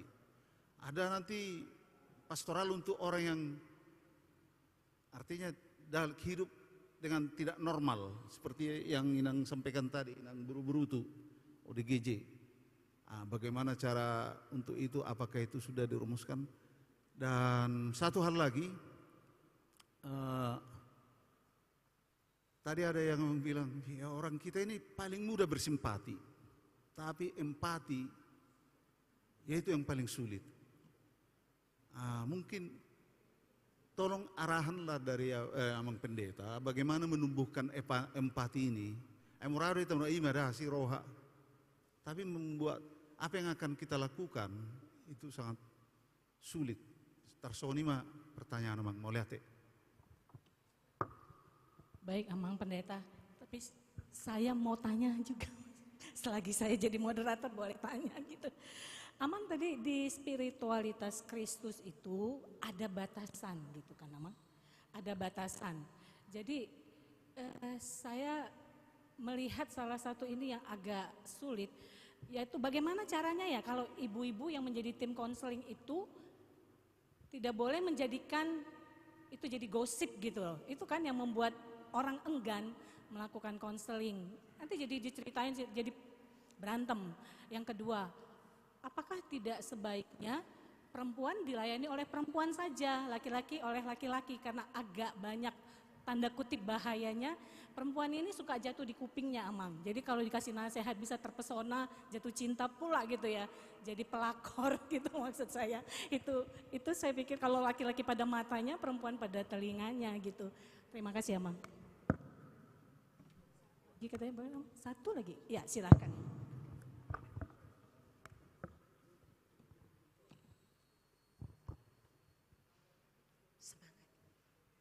Perkenalkan saya Penetua Tinur Panjaitan. Amang, saya melakukan pelayanan di sekolah ya Amang. Saya pernah melakukan pelayanan konseling pastoral ini menjadi masalah, Mam. Ada efek masalah besar jadinya kepada siswa. Siswa tersebut ketika dia awal sekolah orang tuanya masih bisa membayar uang sekolah, tetapi ketika di pertengah jalan orang tuanya meninggal, ayahnya. Ya otomatis terjadi masalah, tidak bisa membayar administrasi sekolah. Kebetulan dia siswa Kristen Amang. Jadi memang ini berhubungan dengan empati tadi Amang ya kan. Memang susah untuk berempati, semuanya simpati. Aduh gimana ya nggak bayar uang sekolah ya gitu. Guru-guru pun semuanya simpati, tapi untuk melakukan empati ini susah. Jadi akhirnya Amang saya memberikan konseling pastoral dengan dia ya kan Amang, saya panggil. Jadi kayak mana lah ya caranya ya. Memang ada juga guru yang berempati, kami memberikan sedikit tetapi tidak terbantu juga. Jadi saya bilang gini, bagaimana ya nak ya, kalau kamu kerja setengah hari gitu. Oh iya Bu, oh saya kerja setengah hari, iyalah gitu. Jadi kerjalah dia Amang ya, kebetulan saya sekolahnya itu di Belawan. Yang biasa dia lakukan yaitu membubuh kepiting. Kepiting itu biasanya dikerjakan pada jam 2 malam sampai jam 4 malam. Dia lakukan, memang terbayar lah, bisa terangsur sedikit keuangan untuk membayar administrasi sekolahnya. Tetapi yang menjadi masalah Amang, sampai di sekolah dia tertidur, nggak bisa belajar lagi Amang. Jadi masalah bagi guru-guru ya, gimana caranya ini kalau dia tidur terus. Jadi yang menjadi pertanyaan saya, apakah salah yang saya lakukan dengan konseling pastoral yang saya berikan kepada dia Amang. Jadi bagaimanalah cara saya juga ya selanjutnya ketika ada terjadi masalah di sekolah, saya melakukan konseling pastoral itu ketika ada anak-anak yang mengalami yang demikian Amang. Terima kasih Amang. Sudah dicatat Amang Pendeta? Oh ya Amang, boleh tambah Amang. Boleh. Tapi saya tertarik tadi pembukaan Amang itu kan dengan gambar tadi ya Amang ya, gambar Tuhan Yesus mendekap dengan anak-anak yang melihat. Saya bilang gini dalam hati saya, selama ini saya melihat gambar itu biasa-biasa aja, tetapi setelah saya lihat tadi Amang memberikan, wah enak kali anak yang didekap itu ya, KKN juga Tuhan Yesus ini ya. Saya berpikir Amang, siapa lah yang didekap itu ya gitu. Jadi siapa yang melihat, apakah ini mungkin terjadi di komunitas gereja kita ini. Ada yang selalu didekap, ada yang hanya melihat-lihat, tidak pernah mendapat pelayanan yang seperti yang dilakukan Tuhan Yesus itu Amang. Terima kasih Amang ya. Kayaknya satu lagi Amang, nanti nggak bisa tidur Inang ini. Terakhir ya, saya batasi. Terima kasih, saya sangat bersyukur ikut hari ini dengan pelayanan pastoral. Luar biasa, terima kasih sama pendeta, saya Buru Tobing, Nyonya Aritonang Raja Guguk. Ketepatan kuperkenalkan diriku, saya sangat suka gereja ini dan pelayanan di sini. Saya dulu mahasiswa di Sari Mutiara, saya selalu gereja sore di sini, saya akper dulu. Jadi di saat kakak ini bilang tadi ada di sini seminar, saya langsung bergerak dari Kelambir 5 jauh. Jadi saya ketepatan jemaat GKP Putih di Jalan Mistar. Tadi saya tertarik seperti yang dibilang Amang Pendeta, pelayanan pastoral ini kita harus mengosongkan diri pribadi kita dan kita yang menjumpai jemaat. Tetapi kenyataannya yang saya alami sebagai jemaat, khususnya GKP, saya cinta GKP ini, saya masih haus pelayanan para sintua dan para pendeta.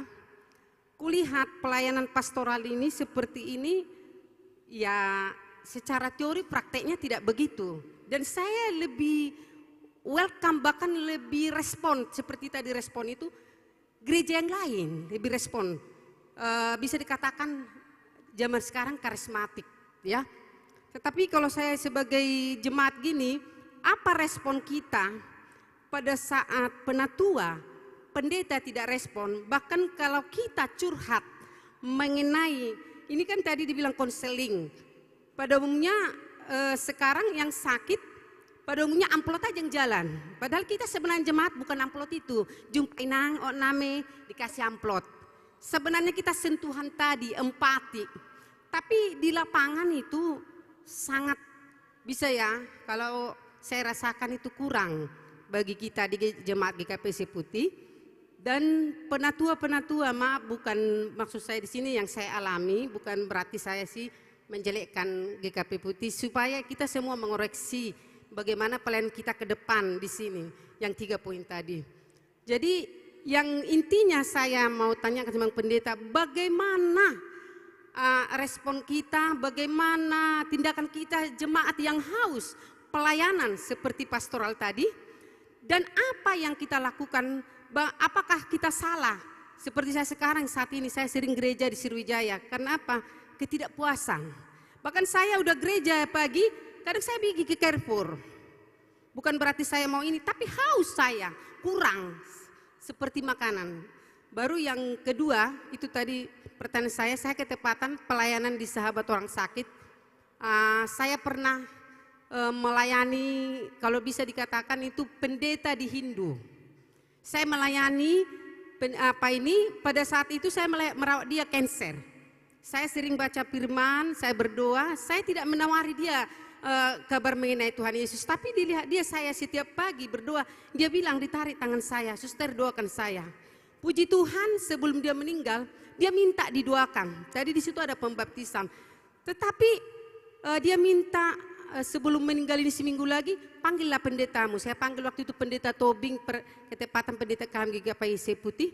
Dia didoakan, tetapi pada saat meninggal, dia dibakar Hindu. Yang menjadi pertanyaan saya, Amang, apakah pelayanan saya itu sia-sia dan apakah itu masuk dalam kerjaan surga? Padahal ibu ini bilang Tuhanku Yesus itu dahsyat, dan dia tadi tidak dibaptis secara yang kita bilang apa itu jemaat lah, karena kunjungan ke rumah langsung perjamuan kudus. Jadi sampai sekarang ini saya bertanya, Tuhan, apakah ibu itu masuk surga? Apakah saya berdosa? Soalnya keluarganya itu sering mengintimidasi saya. Padahal pada saat meninggal, dia itu dibakar. Tapi saya sebagai melayani dia, saya kayak begini, Tuhan, apakah sia-sia? Tetapi ibu itu mengakui sampai meninggal, Tuhan Yesuslah menjadi juru selamatku.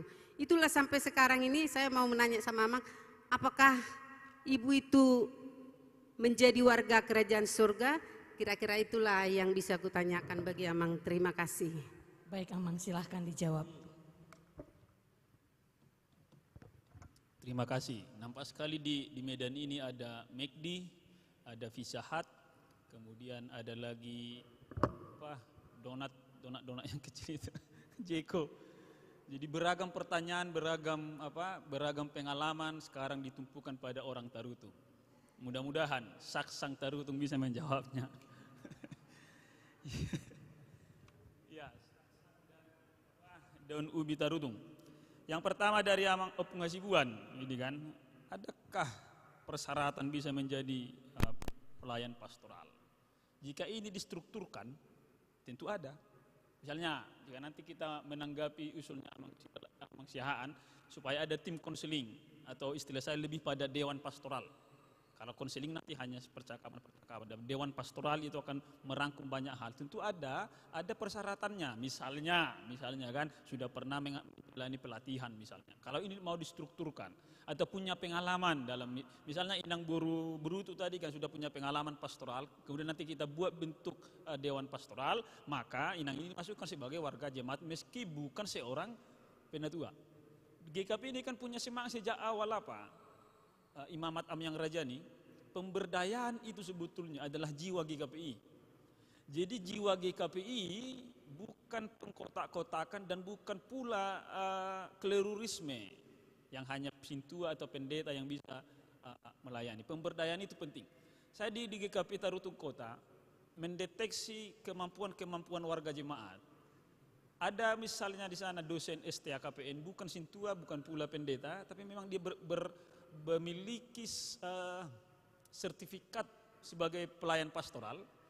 Saya bertanya kepada Inang ini Burumalau, Inang bisakah membantu pelayan gereja? Karena saya sebagai pendeta tidak bisa memiliki keterbatasan, tidak bisa hadir dimanapun. Jadi sekarang Inang ini kami utus menjadi pelayan dari warga jemaat yang butuh kunjungan berkali-kali. Misalnya ada yang depresi, pendeta telah datang. Saya katakan, oh ini nggak bisa sekali, maka Inang inilah yang turun ke sana. Meski GKP Tarutung Kota belum memiliki dewan pastoral, tetapi timnya secara tidak terstruktur sudah sudah ada. Apakah sekali lagi ada persyaratannya? Ya, tentu harus ada persyaratan. Unang asal masuk itu sih, justru nanti ini bisa menjadi troublemaker. Dewan pastoral jadi dewan menggurui. Tadi jiwa pastoral itu bukan menggurui. Nah, begitu ya. Kemudian kalau ada warga di luar GKP, apakah bisa dilayani oleh GKP? Bisa. Sebab GKP ini sebetulnya sekali lagi sejak awal berdirinya adalah membayar hutang penginjilan. Penginjilan itu kan bukan hanya soal pergi ke Pulau Rupat, pergi ke sana, di sekeliling kita juga bisa kita layani. Dan tidak perlu juga kita selalu mengatakan mulungahu layani hami hamunno masuk matu GKP dah. Tidak perlu juga seperti itu. Meski kalau memang mereka mengajukan diri atau untuk GKP maham yang perdita, ya silakan, pintu GKP selalu terbuka. Jadi tugas kita bukan menggigapikan orang. Dan itulah sebabnya saya selalu bertentangan dengan gereja karismatik, karena mereka mengkarismatikan orang, tanda kutip mengambil domba-domba yang lain dan seterusnya. Tapi saya tidak terlalu suka dengan pola itu. Biarlah gereja itu hadir tanpa harus memaksa mereka menjadi warga GKP. Kalau mereka memang akhirnya berminat menjadi GKP, it's okay. GKP harus welcome. Itu sebabnya pelayanan gereja tidak hanya pada anggotanya, tetapi bisa di luar anggota warga gereja. Tapi tentu ada prioritas. Prioritaskanlah warga gereja kita. Jangan karena mau melayani di luar warga gereja gini jadi tertinggal bagi dibuan gembala nasi kan nonon. Tunggu di apa susah. Yang kemudian yang ketiga dari opini, apakah tujuan pelayanan pastoral itu sampai pada pengakuan dosa? Tentu dalam kasus-kasus spesial, pelayanan pastoral itu akan mengarahkan dia bertemu dengan Tuhan. Tadi itu kan, ketika dia bertemu dengan Tuhan, setiap orang akan melihat dirinya. Allah ini kudus, rupanya aku ini sangat hina. Maka ketika kita mengarahkannya pada Tuhan, dia sendiri yang akan mengakui dosanya. Maka saya juga tidak terlalu setuju pendekatan yang memaksa orang, kau harus mengakui dosamu supaya engkau sehat. Kau harus mengakui ini, kau harus mengakui itu, justru pada apa? Pada penghakiman. Biarkanlah pelayanan kita itu menyentuh hatinya dan kemudian dia berjumpa dengan Tuhan, kemudian dia berkata, nomor 2 siapa ya Tuhan? Sama seperti percakapan Yesus dengan Zakheus kan. Yesus sekali lagi, Yesus tidak pernah akui dosamu, ngaman aku hona julu. Yesus hanya mengatakan, turun kau dari situ, aku mau makan di rumahmu. Setelah Yesus di situ berbincang-bincang, Zakheus mengatakan, Tuhan, apa yang seandainya ada yang kuambil dulu, akan kuganti 4 kali lipat sesuai dengan hukum yang berlaku pada saat itu. Jadi perjumpaan jemaat itu dengan Tuhanlah yang menghantarnya pada pengakuan dosa. Bukan kita yang memaksa-maksanya harus mengakui dosa. Emangnya kita siapa harus memaksa dia? Jadi sekali lagi tugas seorang pelayan pastoral adalah menghubungkan atau mempertemukan dia pada Tuhannya. Dan setiap orang yang bertemu dengan Tuhan akan selalu merasa berdosa. Dan dalam hal itulah dia akan mengakui dosanya sendiri. Sehingga para pelayan pastoral bukan orang yang sok suci, yang menganggap yang dilayaninya harus mengakui dosa. Tetapi biarlah dengan kesadaran sendiri dia mengakui dosa dan kesalahannya. Sekali lagi, ketika dia sudah kita bawa bertemu dengan Tuhan. Jadi pertemuan dengan Tuhanlah yang menyadarkan betapa najisnya kita. Dan ketika kita sudah sadar kita najis, maka dengan sendirinya kita akan tergerak untuk Untuk mengakui dosa. Jadi ini polanya berbeda ya. Jadi jangan paksakan pengakuan dosa, tetapi perjumpakan dia dengan Tuhan supaya apa? Hatinya blow up, keluar dari dirinya untuk mengakui dosa-dosa yang pernah dilakukannya. Terlebih pada dosa pelayanan pastoral klinis memang itu sangat penting. Pelayanan misalnya pada kejahatan spiritual, lautu duatu dan lain sebagainya, tentu itu sangat penting. Penyembuhan penyakit yang berkaitan dengan hal-hal okultisme, pengakuan dosa menjadi sangat penting. Tapi sekali lagi, jangan itu keluar dari mulut kita, akui dosamu. Jangan.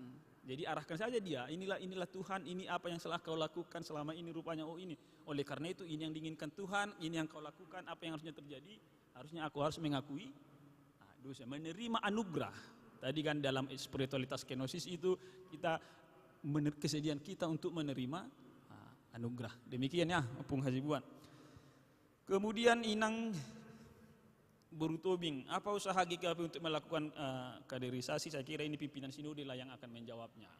Tapi di GKP ini ada komisi beasiswa, Kemudian ada tahun ini ada pelatihan-pelatihan untuk para pendeta yang berusia di bawah 40 tahun. Sejauh ini telah tiga gelombang, mulai dari April sampai dengan Juni. Kemudian seluruh staf kantor sinode dan panti asuhan Mamre juga sudah menjalani pelatihan Sharpening Your Interpersonal Skills. Itu saya kira bagian dari proses regenerasi. Dan apakah ketika ada yang lebih tua di gereja ini, kemudian kita muda, sehingga karena rasa segan akhirnya kita tidak mau menerima pelayanan ini? Saya kira kita perlu membedakan rasa hormat itu apa. Jadi rasa hormat bukan berarti kita tidak bisa mengambil tempat yang seharusnya bisa kita isi. Rasa hormat adalah kita mengambil tempat posisi itu tanpa menyakiti yang lebih tua. Saya kan masih muda. Saya masuk ke Tarutung Kota, di sini sudah keluarga. Si matuaku di sini. Guru saya ketika SMP di situ. Guru saya ketika SMA di situ. Para hari Kamis, para hari Jumat, kemudian para penatua. Ketika saya datang di situ, saya katakan saya ini dari sudut pandang usia, murid dan anak para penatua.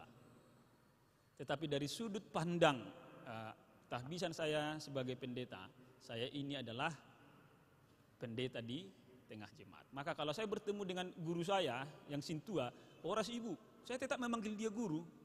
Kemudian para guru mengatakan, "Dang bena jolo dong murid itu." Enggak, sekarang saya muridmu. Dan kalau saya tidak bisa melarang Inang memanggil saya Amang, maka jangan larang saya memanggil ibu sebagai ibu guru. Jadi dalam khotbah-khotbah pun, bagaimana pendapat ibu bapahan, ibu guru, nikudoh. Apakah saya salah? Tidak. Tapi saya tetap menghargainya. Tetapi dalam posisi sekarang, saya ingin mengatakan, dalam posisi sekarang Inang tetap ibu guru saya, tapi dalam posisi sekarang saya adalah pendeta. Itulah rasa hormat. Ketika saya datang misalnya prosesi, si matua kupe konjong-jong. Begitu kan? Jadi rasa hormat itu bukan karena sekali lagi aku harus menyingkirkan yang lain. Jadi kalau ada ide-ide dari kalangan muda, tentu itu bisa disampaikan dengan rasa hormat tanpa harus menyinggung orang lain. Dalam lokakarya Sharpening Your Interpersonal Skills, sebetulnya ada skills yang perlu diasah, bagaimana kita menyampaikan sesuatu supaya orang lain tidak tersinggung. Dengan cara misalnya tidak memakai I statement, tapi you statement. Kalimat aku, tapi kita misalnya. Jadi ada cara-cara yang lain. Jadi kalau nanti kita terus-menerus berfokus demi menghormati orang tua, maka hanya orang tua nanti terus-menerus mengisi tempat pelayanan ini, kita menjadi gereja masa lalu, tak akan pernah bisa menjadi gereja masa kini. Jadi terbukalah ruang pada generasi muda sambil tidak menyingkirkan orang yang lebih tua tanpa harus menyakiti mereka. Dan orang tua pun harus lego bahwa ini zamannya zaman yang terbuka bagi siapa saja. Salah satu bagian dari aspek persahabatan itu adalah terbuka. Terbuka bagi siapapun, terbuka bagi ide siapapun, terbuka untuk perubahan dan seterusnya. Begitulah Inang ya. Jadi saposo-poso ni jolma boleh dugai padita, boy. Tanpa harus menyakiti yang lain. Tapi soal leadership kepemimpinan tentu ini bisa diperbincangkan. Itu sebabnya supaya ada pengkaderan yang tadi, maka misalnya di GKP ada batasan-batasan yang bisa menjadi majelis sinode harus 10 tahun misalnya menjadi pendeta resort. Ini ada batasan-batasannya supaya tidak kebablasan. Undangan baru itu balong itu mernipi gabi bisop selesai doh kita. Iya kan dak karbe marjemaat, enggak bisop namawin mana. Jadi selesai juga persoalan enggak juga persoalannya. Kemudian Amang Sintua Silalahi tentang mind mapping muncul tadi akhir zaman, dan kemudian soal persoalan global dan lain sebagainya. Ya, ada banyak orang yang berpikir ngajo bihoro akhir zaman. Ketika COVID-19 mulai muncul. Maka dalam COVID-19 ini kan memaksa kita untuk mengakui kerapuhan atau keringkihan kita, sekaligus mengakui bahwa dalam keringkihan kita Allah yang Maha Kuasa itu mampu memelihara kita. Dan oleh karena itu saya selalu mengatakan di Sanggul, kalaupun besok kiamat harus siap, jangan takut kiamat. Karena kiamat itu apa? Kita akan meninggalkan seluruh penderitaan dunia dan masuk pada dunia baru yang tidak ada lagi ratapan tangis. Jadi terkadang kita ini mendewakan agama, tapi terkadang kita justru menista agama, tidak meyakini agama. Ketika dulu ada muncul suara sangkakala di Peru, semua warga jemaat dulu sanggul ketakutan, namang kiamat nama, jemolo kiamat bahorwa. Beji bohanok tanokkan. Yang dipikirkannya apa? Hartanya. Kalau seperti saya misalnya, kiamat besok, silahkan saja Tuhan. Apa? Barang marjami tapi kan? Kalau kiamat besok, saya kok lagi. Nah, tugas selesai, purna tugas, dan kiranya Tuhan tanda kutip Tuhan mengangkat saya di sisinya sebagai hambanya. Begitu namanya. Kemudian tadi soal di GKP banyak doktrin, sebetulnya GKP tidak banyak doktrin karena GKP memiliki doktrin yang terumus dengan baik dalam apa yang dokumen yang disebut dengan P3I, pokok-pokok pemahaman iman GKP. Yang terkadang memang seperti tadi katakan ada di Googleisme ini kan semuanya ada. Dan terkadang karena jemaat bisa membaca banyak hal tanpa melihat ini sumbernya dari mana, akhirnya apa? Masuklah doktrin-doktrin yang tidak tersaring itu di GKPI. Jadi pengawal dari doktrin GKPI itulah Komisi Teologi. Periode yang lalu saya masuk di Komisi Teologi, muncullah satu persoalan karena Covid. Tadi Amang Lumban Raja juga menyinggung ini karena perubahan sudah berkembang. Covid datang kemudian sibuklah orang berbicara soal perjamuan kudus online. Karena orang sana pakai perjamuan kudus online, ikut-ikutan lagi GKP pakai perjamuan kudus online. Nah, kemudian kami di Komisi Teologi menggumuli ini secara teologis dari sejarah dan tradisi kita. Perjamuan kudus online tidak bisa diterima. Karena keyakinan kita perjamuan kudus itu harus real presence. Kehadiran yang sungguh-sungguh di meja Tuhan. Hadir di meja Tuhan. Jadi kehadiran Allah, kehadiran bersama-sama menikmati ini hadir. Oleh karena itu janganlah gereja sana melakukan A, gereja GKP ingin melakukan A. Maka sekali lagi seluruh pelayan GKP dan warga GKP yang harus diperkenalkan pada apa? Pokok-pokok pemahaman iman GKP itu sangat terumus dengan baik di GKP. Kemudian Amang situasi yang tentang Dewan Pastoral silahkan mari kita memulai. Tetapi sekali lagi ingatlah tidak ada perubahan yang seketika. Dan saya tidak terlalu suka perubahan yang instan. Perubahan yang instan biasanya akan apa? Merusak. Tak pernah perubahan yang instan itu baik. Karena kalau kita pun ilustrasinya, kalau kita makan mie instan, biasanya akan merusak. Seluruh yang instan-instan akan merusak. Maka biarlah kita berproses. Sedikit demi sedikit. Jika misalnya tadi ada ini belum ideal dari Boru Tobing, dari Sei Putih, ini GKP ini belum ideal, saya mengatakan iya, dan inilah pergumulan kita. Seluruh warga jemaah ini masih haus, ya, maka mulailah. Saya katakan tadi di mengakhiri sesi ini hanya setetes dari pelayanan pastoral, maka mulailah meneteskan setetes air kesejukan di dalam tenggorokan warga jemaat kita.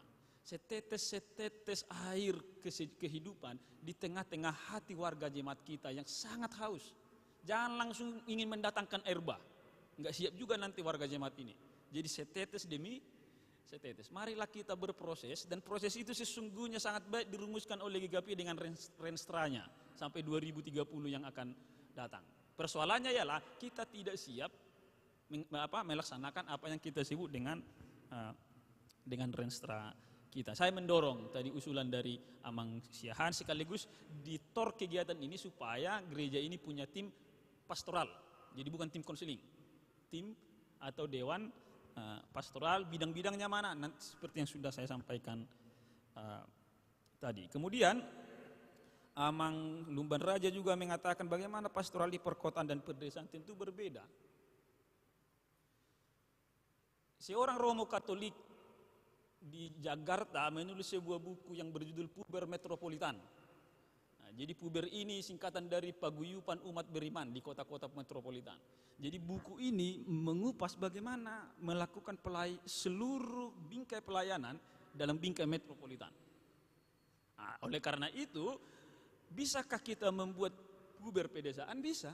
Paguyupan Umat Beriman di pedesaan. Di pedesaan itu tak butuh ibadah online.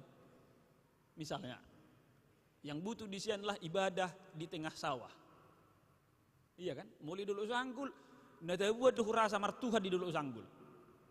Menuat tomak ruasu, itu lepot bau. Amang padita, neng pamuka menuat tomak nama. Olok ropiau. Jadi isi itu ada seorang ibu boru sihite, setiap dia menanam tomat atau cabai, saya selalu di download pertama menanam dan katakan tiga madita suano yang padita. Saya katakan Alkitab itu selalu merujuk pada angka 3 dan 7. Maka biarlah saya menanamnya 7 pokok cabai, 7 pokok tomat. Iya kan? Kalau di Medan kan tak perlu mendoakan dan menanam cabai, yang perlu mendoakan toko, mendoakan perusahaan. Begitu. Tapi modelnya hampir sama, mendoakan pembukaan usaha sama saja. Nah, tetapi memang coraknya berbeda. Itu sebabnya sekali lagi ketika datang pada satu jemaat, tindakan pertama kami para pendeta ini apa? Analisa dulu sosiologi dan antropologi warga setempat. Supaya apa? Kita ini sadar bentuk, kehadiran kita sadar bentuk. Mudah-mudahan suatu ketika taraf saya dinaikkan, tidak lagi hanya di kabupaten-kabupaten. Mungkin nanti ke Kota Madia lah kan. Jadi saya pindah dari Dolok Sanggul ke Tarutung. Mungkin dari Tarutung nanti ke Balige, dari Balige ke Siantar, dari Siantar ke Kota Medan misalnya. Meski sudah pernah juga di Jogja dan di Klaten. Kemudian tadi ada yang menarik dari Inang yang terakhir berbicara soal gambar. Apakah itu KKN? Nah, ini soal sudut pandang. Ini kan soal sudut pandang. Dalam teologi gambar ini, yang dipangku ini kan yang terluka. Nah, sebuah merdelet dinang. Makanya dipangku oleh Tuhan. Jadi ini adalah gambar domba yang hilang itu. Jadi gambar ini latar belakangnya adalah ada domba yang hilang, kemudian ditinggalkan 99, kemudian Yesus mencarinya ngamaneng madebu ibana itu, maka dipangku ya ngacipak, nadang bui merdalan, dipangku mak. Pertanyaan saya, kalau saya sehat, maukah saya dipangku? Enggak, saya akan seperti ini. Tapi Tuhan, anon mau lepas media buah cipat tu abing dah, roh Tuhan ini, oh lo tenang mau isi, pos maruham. Nah, misalnya, iya, itu sebuah kerinduan, Kalau saya nanti sedang terluka, Tuhan pasti akan mendekapku. Jadi ini bukan soal KKN ini, nang ya. Ini soal saya ingin meluruskan. Meluruskan itu soal pemeliharaan. Jadi sesuai tempat dan sesuai dengan kebutuhan. Ya. Kemudian ini menarik banyak percakapannya soal Googleisme tadi sudah saya jawab. Supaya kita tidak kebablasan. Perlu sangat maka orang Batak mengatakan salamat dasar sega luhutan. Kalau dasar pemahaman teologis kita salah, memang semuanya akan salah. Kita akan gampang sekali ikut-ikutan di gereja soalnya kita boleh dong. Nah, tanpa dasar teologis yang sangat kuat. Itu sebabnya dalam tahun pastoral ini Komisi Teologi kita membentuk sebuah buku tentang dasar-dasar teologi dari pelayanan pastoral supaya tidak ngawur. Ya. Kemudian ada juga tadi pertanyaan dari moderator, karena ada batasan-batasan bagaimana adakah baiknya kalau perempuan yang datang dilayani oleh perempuan dalam konseling, idealnya begitu. Nah, tetapi kalaupun tidak seperti itu, maka seperti yang katakan di Tarutung Kota, ada banyak ibu-ibu, ada beberapa ibu yang sedang memiliki persoalan datang, atau yang padita mahamu berkonseling ateh, upus doruh aku amang mau langsung tu amang, oke. Bisakah inang pendeta mendengarnya? Kalau bisa amang saja. Maka kita ke konsistori. Ruang konsistori itu memang diset kacanya seperti ini, tidak ada gambar-gambar, memang putih. Siapapun yang lewat bisa melihat siapa yang ada di dalam ruangan. Jangan pula masuk ke ruang, ada kantor pendeta di situ, tapi tidak ada apanya, tidak ada jendelanya, ventilasinya pun tidak ada. Jangan ke ruangan itu, di ruangan yang transparan. Itu sebabnya kalau tidak bisa yang ideal itu perempuan dengan perempuan, maka lakukanlah percakapan itu di ruangan yang terbuka. Jangan di ruangan yang tertutup yang tidak bisa dilihat oleh orang lain. Tapi tawaran kita kalau datang seorang punguan ina ke rumah, saya selalu mengatakan, bisakah inang pendeta di sini? Udah pola buang di tanah, maka hudul hoson, buruni raja, urupiao misalnya. Tapi kalau mengatakan tidak aman, oke, kita ke konsistori, tetapi ruangannya ruangan yang transparan. Supaya apa? Tadi dua konsep batasan itu, transparansi dan konsistensi itu memang harus teguh kita ambil. Karena seperti tadi, ada di telinga, ada di mata laki-laki ini kan. Karena tumbuh HP, mulai si noter perempuan bagak, kemudian kita berbicara from heart to heart, tentu terkadang iblis itu akan datang orang ketiga. Toi manang boto jolme. Terjadilah konseling menjadi konselingku. Ini hati-hati. Nah, jadi transparansi dan konsistensi dalam batasan ini sangat penting. Kemudian Inang Buru Panjaitan soal anak yang akhirnya tertidur di sekolah karena kita memberi peluang. Itu sebabnya pelayanan pastoral bisa dievaluasi. Jadi pertanyaan di pastoral itu selalu apa? Apa yang sudah kau lakukan? Apa masalahmu? Bapak mati, kemudian uang sekolah tidak terpenuhi. Apa yang sudah kau lakukan? Kemudian kami sudah bekerja dalam sebelum terusnya. Hasilnya apa? B. Kalau begitu sudah selesaikan masalahmu belum? Kemudian apa lagi yang mungkin bisa kau lakukan? Bla bla bla bla. Enggak ada lagi. Oke, kita akan berpikirkan dulu. Jangan kita langsung kasih solusi. Kemudian kalau apa lagi yang mungkin kau bisa lakukan?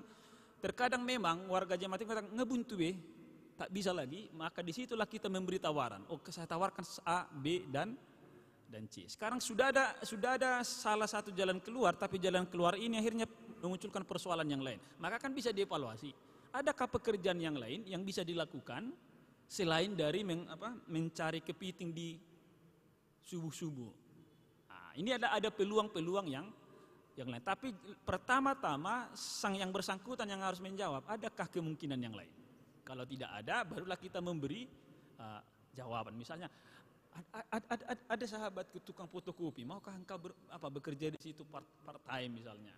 Ada tukang salon, apakah kau mau di situ hanya untuk cuci rambut saja? Misalnya kalau dia perempuan. Jadi pilihan-pilihan yang kita pilih, kita berikan padanya bukan langsung satu solusi. Iya. Itu sebabnya tadi dia memilih sendiri menjadi seperti itu karena ada persoalannya. Maka ini perlu dievaluasi supaya menyelesaikan persoalan kan seharusnya tidak memunculkan persoalan yang lain. Maka slogannya Pegadaian tak akan pernah dilupakan orang. Menyelesaikan masalah tanpa. Nah, ini yang harus diminimalisir. Jadi kalau sudah ada persoalan maka perlu dievaluasi. Pelayanan pastoral tidak tabu pada evaluasi. Maka teruslah dievaluasi. Maka Martin Luther misalnya ketika dia mereformasi gereja ini kan menyatakan pada kita Ecclesia Reformata Semper Reformanda.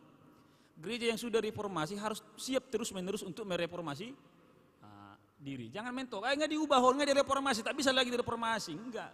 Martin Luther mengatakan yang sudah direformasi, yang sudah diperbaharui harus siap terus-menerus memperbaharui diri. Begitu Inang ya. Jadi evaluasi lagi hasil dari percakapan-percakapan kita, pertimbangan-pertimbangan yang sudah dilakukan. Inang Buru Tobing Nyonya Ritonang dari Seputi ya, gereja kita masih jauh dari ideal ya. Pelan-pelanlah kita melangkah. Dari seluruh keterbatasan yang kita miliki, kita harus optimis bahwa GKP di suatu saat bisa lebih baik atau bisa mengarah pada yang ideal. Salah satu contohnya apa?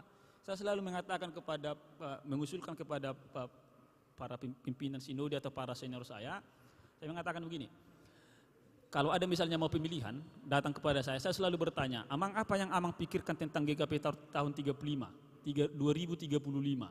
Kalau tidak bisa dijawab, saya katakan say no goodbye my Amang, nang pilih toko. Karena bagi saya seorang pemimpin itu harus tahu, harus visioner apa yang dibutuhkan GKP 2035. Oh ini. Untuk mencapai itu apa? Persiapkanlah sumber dayanya. Misalnya kita butuh pelayan pastoral.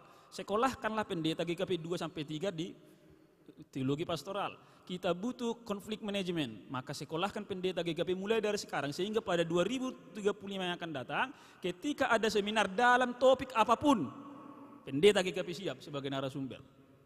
Ini kan sering sekali, dia ada pelatihan pembinaan. Isi pembicaraan pendeta GKP, atau itu sih namanya.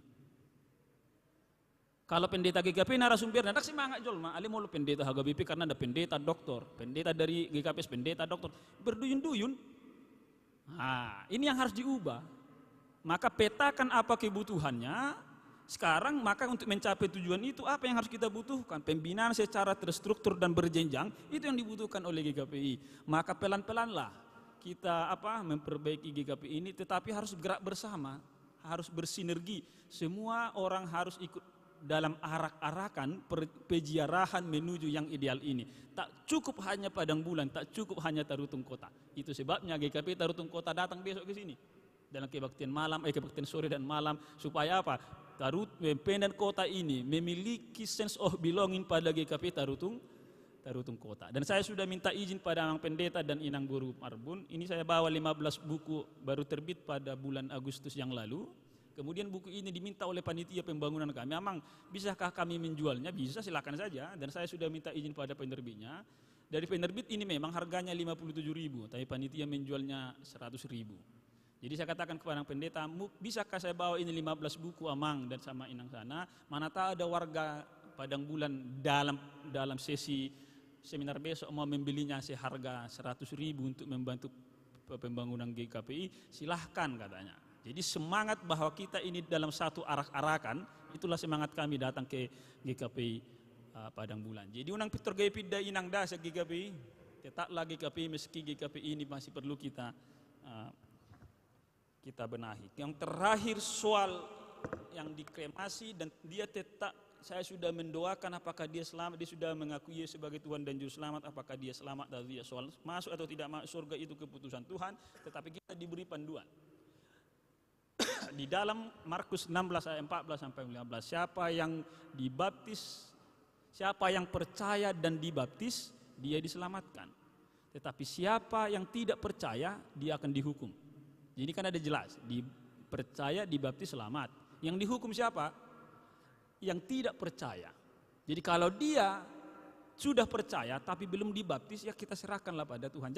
Jangan kita merasa berdosa ketika dia dikremasi. Karena GKP pun sekarang dalam buku tata penggembalaan kita telah menerima tindakan kremasi yang dirumuskan oleh GKP pada tahun 2013 yang lalu. Dan ada seorang pendeta yang sudah berikhtiar untuk kalau dia meninggal, dia sudah menurut surat wasiat, saya harus dikremasi dan debu dari hasil kremasi saya ini harus ditaburkan di tempat kelahiran beliau di Sibolga. Jadi Inang bersyukurlah pada Tuhan bahwa Tuhan telah memakai Inang untuk membawa ibu ini sebelum dia meninggal dunia mengatakan aku percaya pada Tuhan Yesus meski dia tidak sempat dibaptiskan. Demikian, saya kira itu yang bisa saya sampaikan.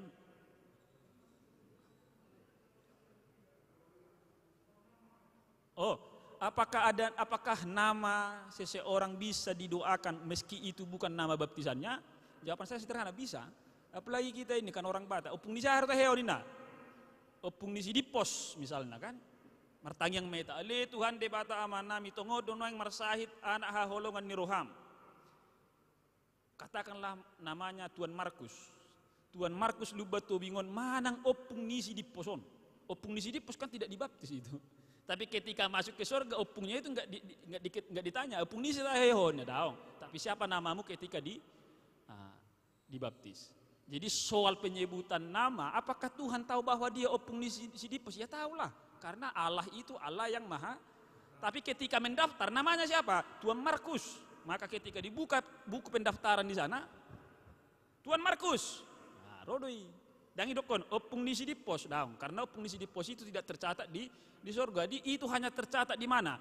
Tercatat di silang. Tuan Markus Lubatobin dalam kurung opung ni sidipos. Kalau di surga registrasinya jelas. Karena baptisan itu kita katakan apa? Ketika dia dibaptis, seseorang dibaptis, Tuhan memberkati engkau pada saat engkau memasuki kerajaannya hari ini sampai lamanya. Terdaftarlah namanya di surga, terdaftar. Gua harus di surga isi. Dan padita Dirgos Charles Lumban Tobing. Ketika dipanggil Dirgos Charles Lumban Tobing, hadir di surga dah. Ale mau di neraka, mudah-mudahan tidak hadir. Dan saya yakin tidak akan hadir. Dan tidak mau hadir di sana. Begitu Amang ya.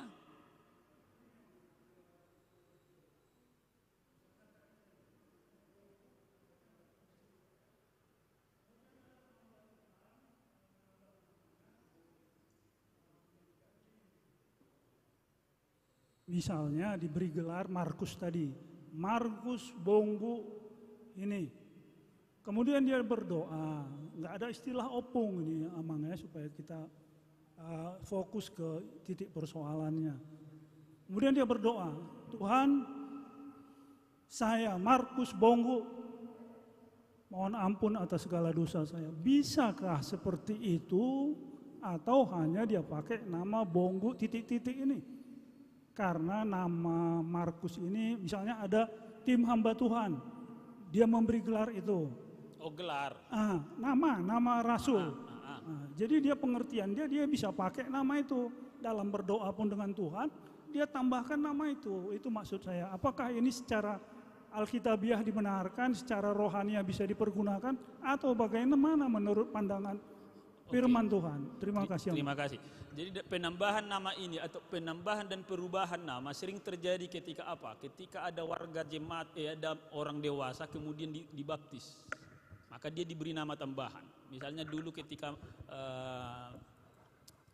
Nomensen datang pelayanan ke Tapanuli, kemudian ada dibaptis nama, kan diberi nama jadi Johannes Siregar.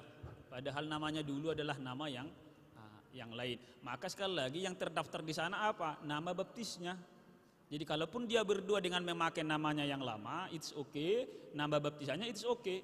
Keduanya diketahui oleh Tuhan. Tetapi ada baiknya, begini ya, ada baiknya. Jadi ini saya ingin berbagi sedikit tentang sejarah baptisan. Mengapa orang Batak sering mengatakan nabaptisi mengalap menjemput nama dari gereja? Mengalap keluar tu gereja ini. Nah, ini sejarahnya apa? Sejarahnya seperti yang katakan tadi, ketika Nomensen datang ke Tapanuli sana, dia membawa berita Injil, kemudian mengatakan ikon dibaptis nama, tetapi bikinlah nama Kristennya. Orang Kristen kan belum semua bisa baca Alkitab pada masa itu. Maka katakanlah tuh Mbak, haka situa do guru huria padita man nama baen guarna. Maka ketika mau dibaptis kan ada marguru. Isi mabaen guarnion, bahasinu kuma situa. Disukuma padita. Maka pendeta lah yang membikin nama anak yang mau dibaptis. Maka namanya si Markus, si Yohanes, si Timotius, dan itu biasanya nama-nama dari Alkitab semua. Si Timotius, si Markus, si Lukas dan lain sebagainya. Itu sebabnya disebut mengalap guar, karena memang gereja yang memberi nama untuk anak itu. Tapi sekarang kan bukan lagi. Namanya sudah si Evangelika misalnya, si Agnes Monica, si Ronaldo, Alibern jago si Ronaldo. Gereja beda. Dan oleh karena salahkah orang tua kita dulu memahami baptisan itu mengalak guar? Enggak salah, karena memang tradisi pada saat itu enggak. Tapi kalau sekarang istilah itu masih dipakai, sudah salah. Karena yang membuat nama itu sudah orang tuanya, bukan gereja lagi. Begitu ya. Jadi dulu ketika dibaptis dia diubah namanya. Ini kan sering terjadi juga sekarang di gereja-gereja Geratakan Karismatik, kalau dia dibaptis ulang dibikin lagi namanya.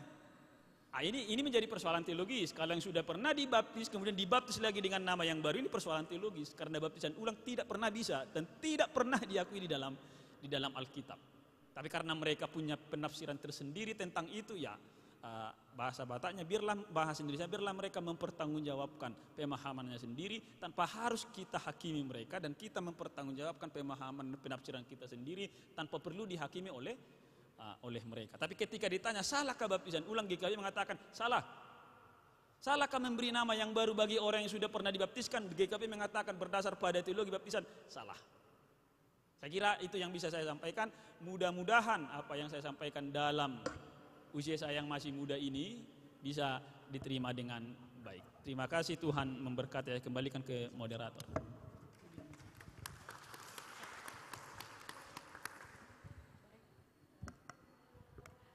Baik, terima kasih Amang Pendeta. Saya akan singkat saja menyimpulkan seminar sesi pertama kita adalah agar pelayanan pastoral menuju ideal harus dilakukan pembinaan di gereja, harus dilakukan berulang-ulang untuk menuju ideal. Gereja harus melakukan pelatihan-pelatihan, boleh dari peserta dari gereja-gereja kecil atau jemaat khusus. GKPI punya buku panduan pelayanan pastoral, tapi masih bersifat sangat umum, maka harus kalau mau melakukannya boleh mengambil di dalam program-program khusus, misalnya pelayanan pastoral untuk sekolah minggu. Menimba isi hati dapat dilakukan dengan memberikan gambar-gambar, video-video, kata-kata kunci, dan lain-lain yang akan membongkar seluruh isi hatinya dan luka-luka batinnya.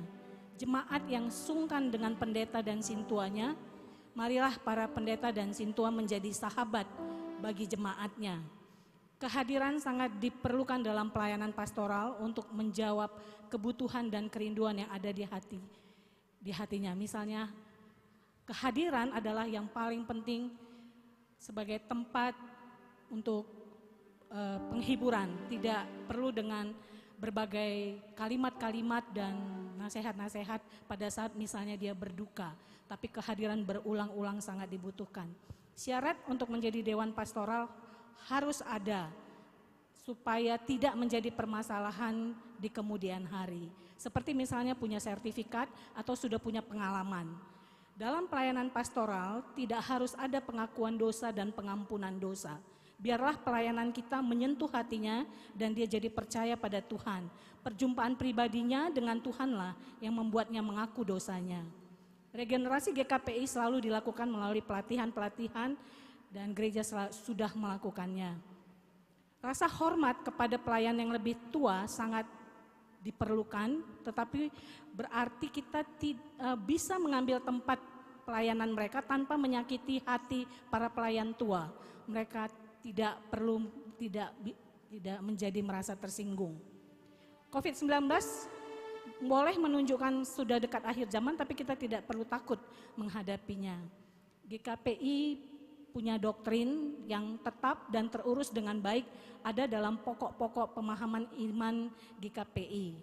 Seperti misalnya perjamuan kudus tidak boleh dilakukan secara online, harus ada kehadiran langsung dalam melakukan perjamuan kudus. Nah, perlu sekali dibuat Dewan Pastoral GKPI Pamen untuk kelanjutan dari seminar ini. Analisa dulu sosiologi dan antropologi sebelum seorang pelayan masuk ke dalam satu wilayah pelayanannya. Gambar Yesus tidaklah menjadi masalah KKN, tapi soal pemeliharaan yang sesuai dengan tempat dan kebutuhannya. Idealnya perempuan dilayani oleh perempuan, tapi jika sumber daya manusianya terbatas, boleh dilayani oleh pria, tapi harus di ruangan terbuka dan bisa dilihat orang lain. Jadi harus transparan dan juga ada kekonsistenan. Pelayanan pastoral bisa dievaluasi kalau ada masalah berikutnya, itu bisa dievaluasi lagi, diberi beberapa pilihan dan carilah pilihan terbaik yang tidak akan menghasilkan masalah baru nantinya. Walaupun ada keterbatasan di GKPI, tapi teruslah melangkah selangkah demi selangkah menuju ideal, jangan keluar dari GKPI. Nah, percaya dan dibaptis itu akan diselamatkan. Percaya dia tidak dihukum, jadi ketika dia sudah percaya masalah dia masuk surga atau tidak serahkan kepada Tuhan saja. Seseorang boleh didoakan dengan nama yang bukan nama baptisannya karena Allah adalah Allah yang maha tahu. Jadi di sorga nantilah nama baptis dipanggil. Sampai di sini kesimpulan dari seminar pertama kita. Kita beri aplaus bagi pendeta Dirgos. Terima kasih Amang untuk pelayanannya, Tuhan berkati. Saya serahkan kepada panitia. Happy birthday to you. Happy birthday to you. Happy birthday to you. Happy birthday, happy birthday, happy birthday to you. Selamat ulang tahun, selamat ulang tahun, selamat ulang tahun. Semoga panjang umur. Happy birthday to you. Happy birthday to you. Happy birthday, happy birthday, happy birthday to you. Dari panitia seminar konseling pastoral mengucapkan selamat ulang tahun buat Amang Dirga Lumban Tobing, dan dari Sinode Perempuan BKS Sinode Inang Boru Pardede mengucapkan selamat ulang tahun juga buat Amang.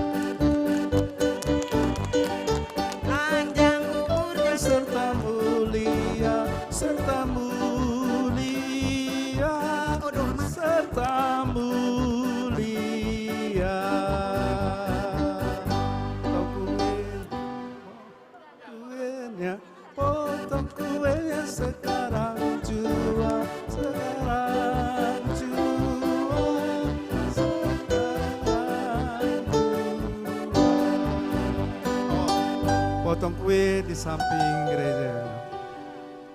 Potong. Ambil apanya? Di luar katanya, Mang. Di luar nanti dipotong kuenya. Iya, iya. Jadi kami mengucapkan terima kasih untuk Amang Pendeta Dirgos Charles Lumban Tobing yang boleh memaparkan materinya hari ini dan membawa sukacita bagi kami. Kami mengetahui ulang tahunnya karena dari riwayat hidup. Jadi ada respon, dibawalah kue. Rupanya datang seksi perempuan bawa kue juga. Berarti biarlah berkat Amang bertambah-tambah. Walaupun jemaat yang dilayani saat ini sedang mengalami duka cita karena ada gempa di sana.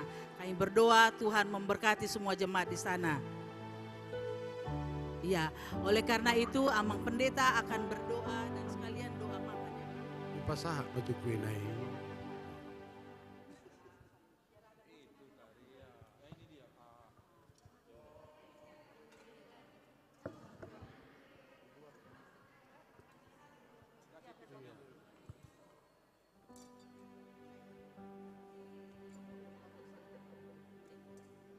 Ya, kita nyanyikan potong kuenya.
Moderator. Biar selesai. Ya. Ya sedikit-sedikit aja. Ya Inang, moderator. Dari PHJ.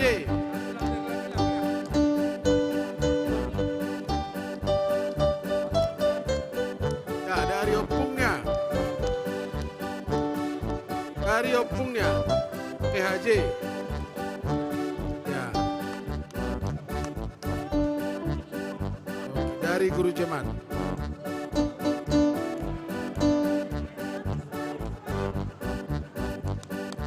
oke. Horas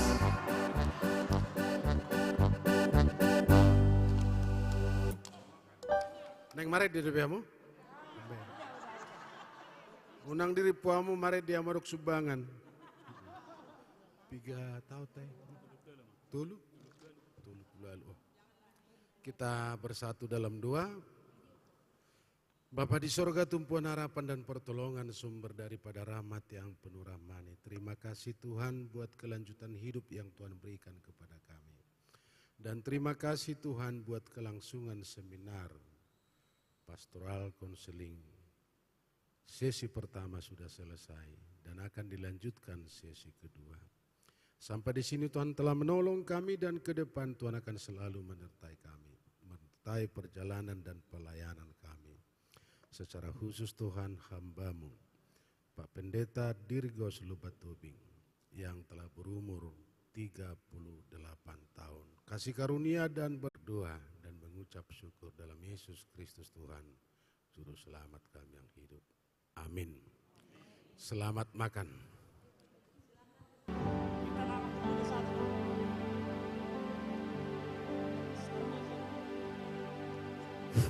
Ya silakan ke samping, kita akan makan di sebelah kanan. Silakan semua. Selamat ulang tahun Alhamdulillah Mbak, panjang umur sehat selalu ya, sehat berkati ya. Didampingi terus sama Dayang Mbak.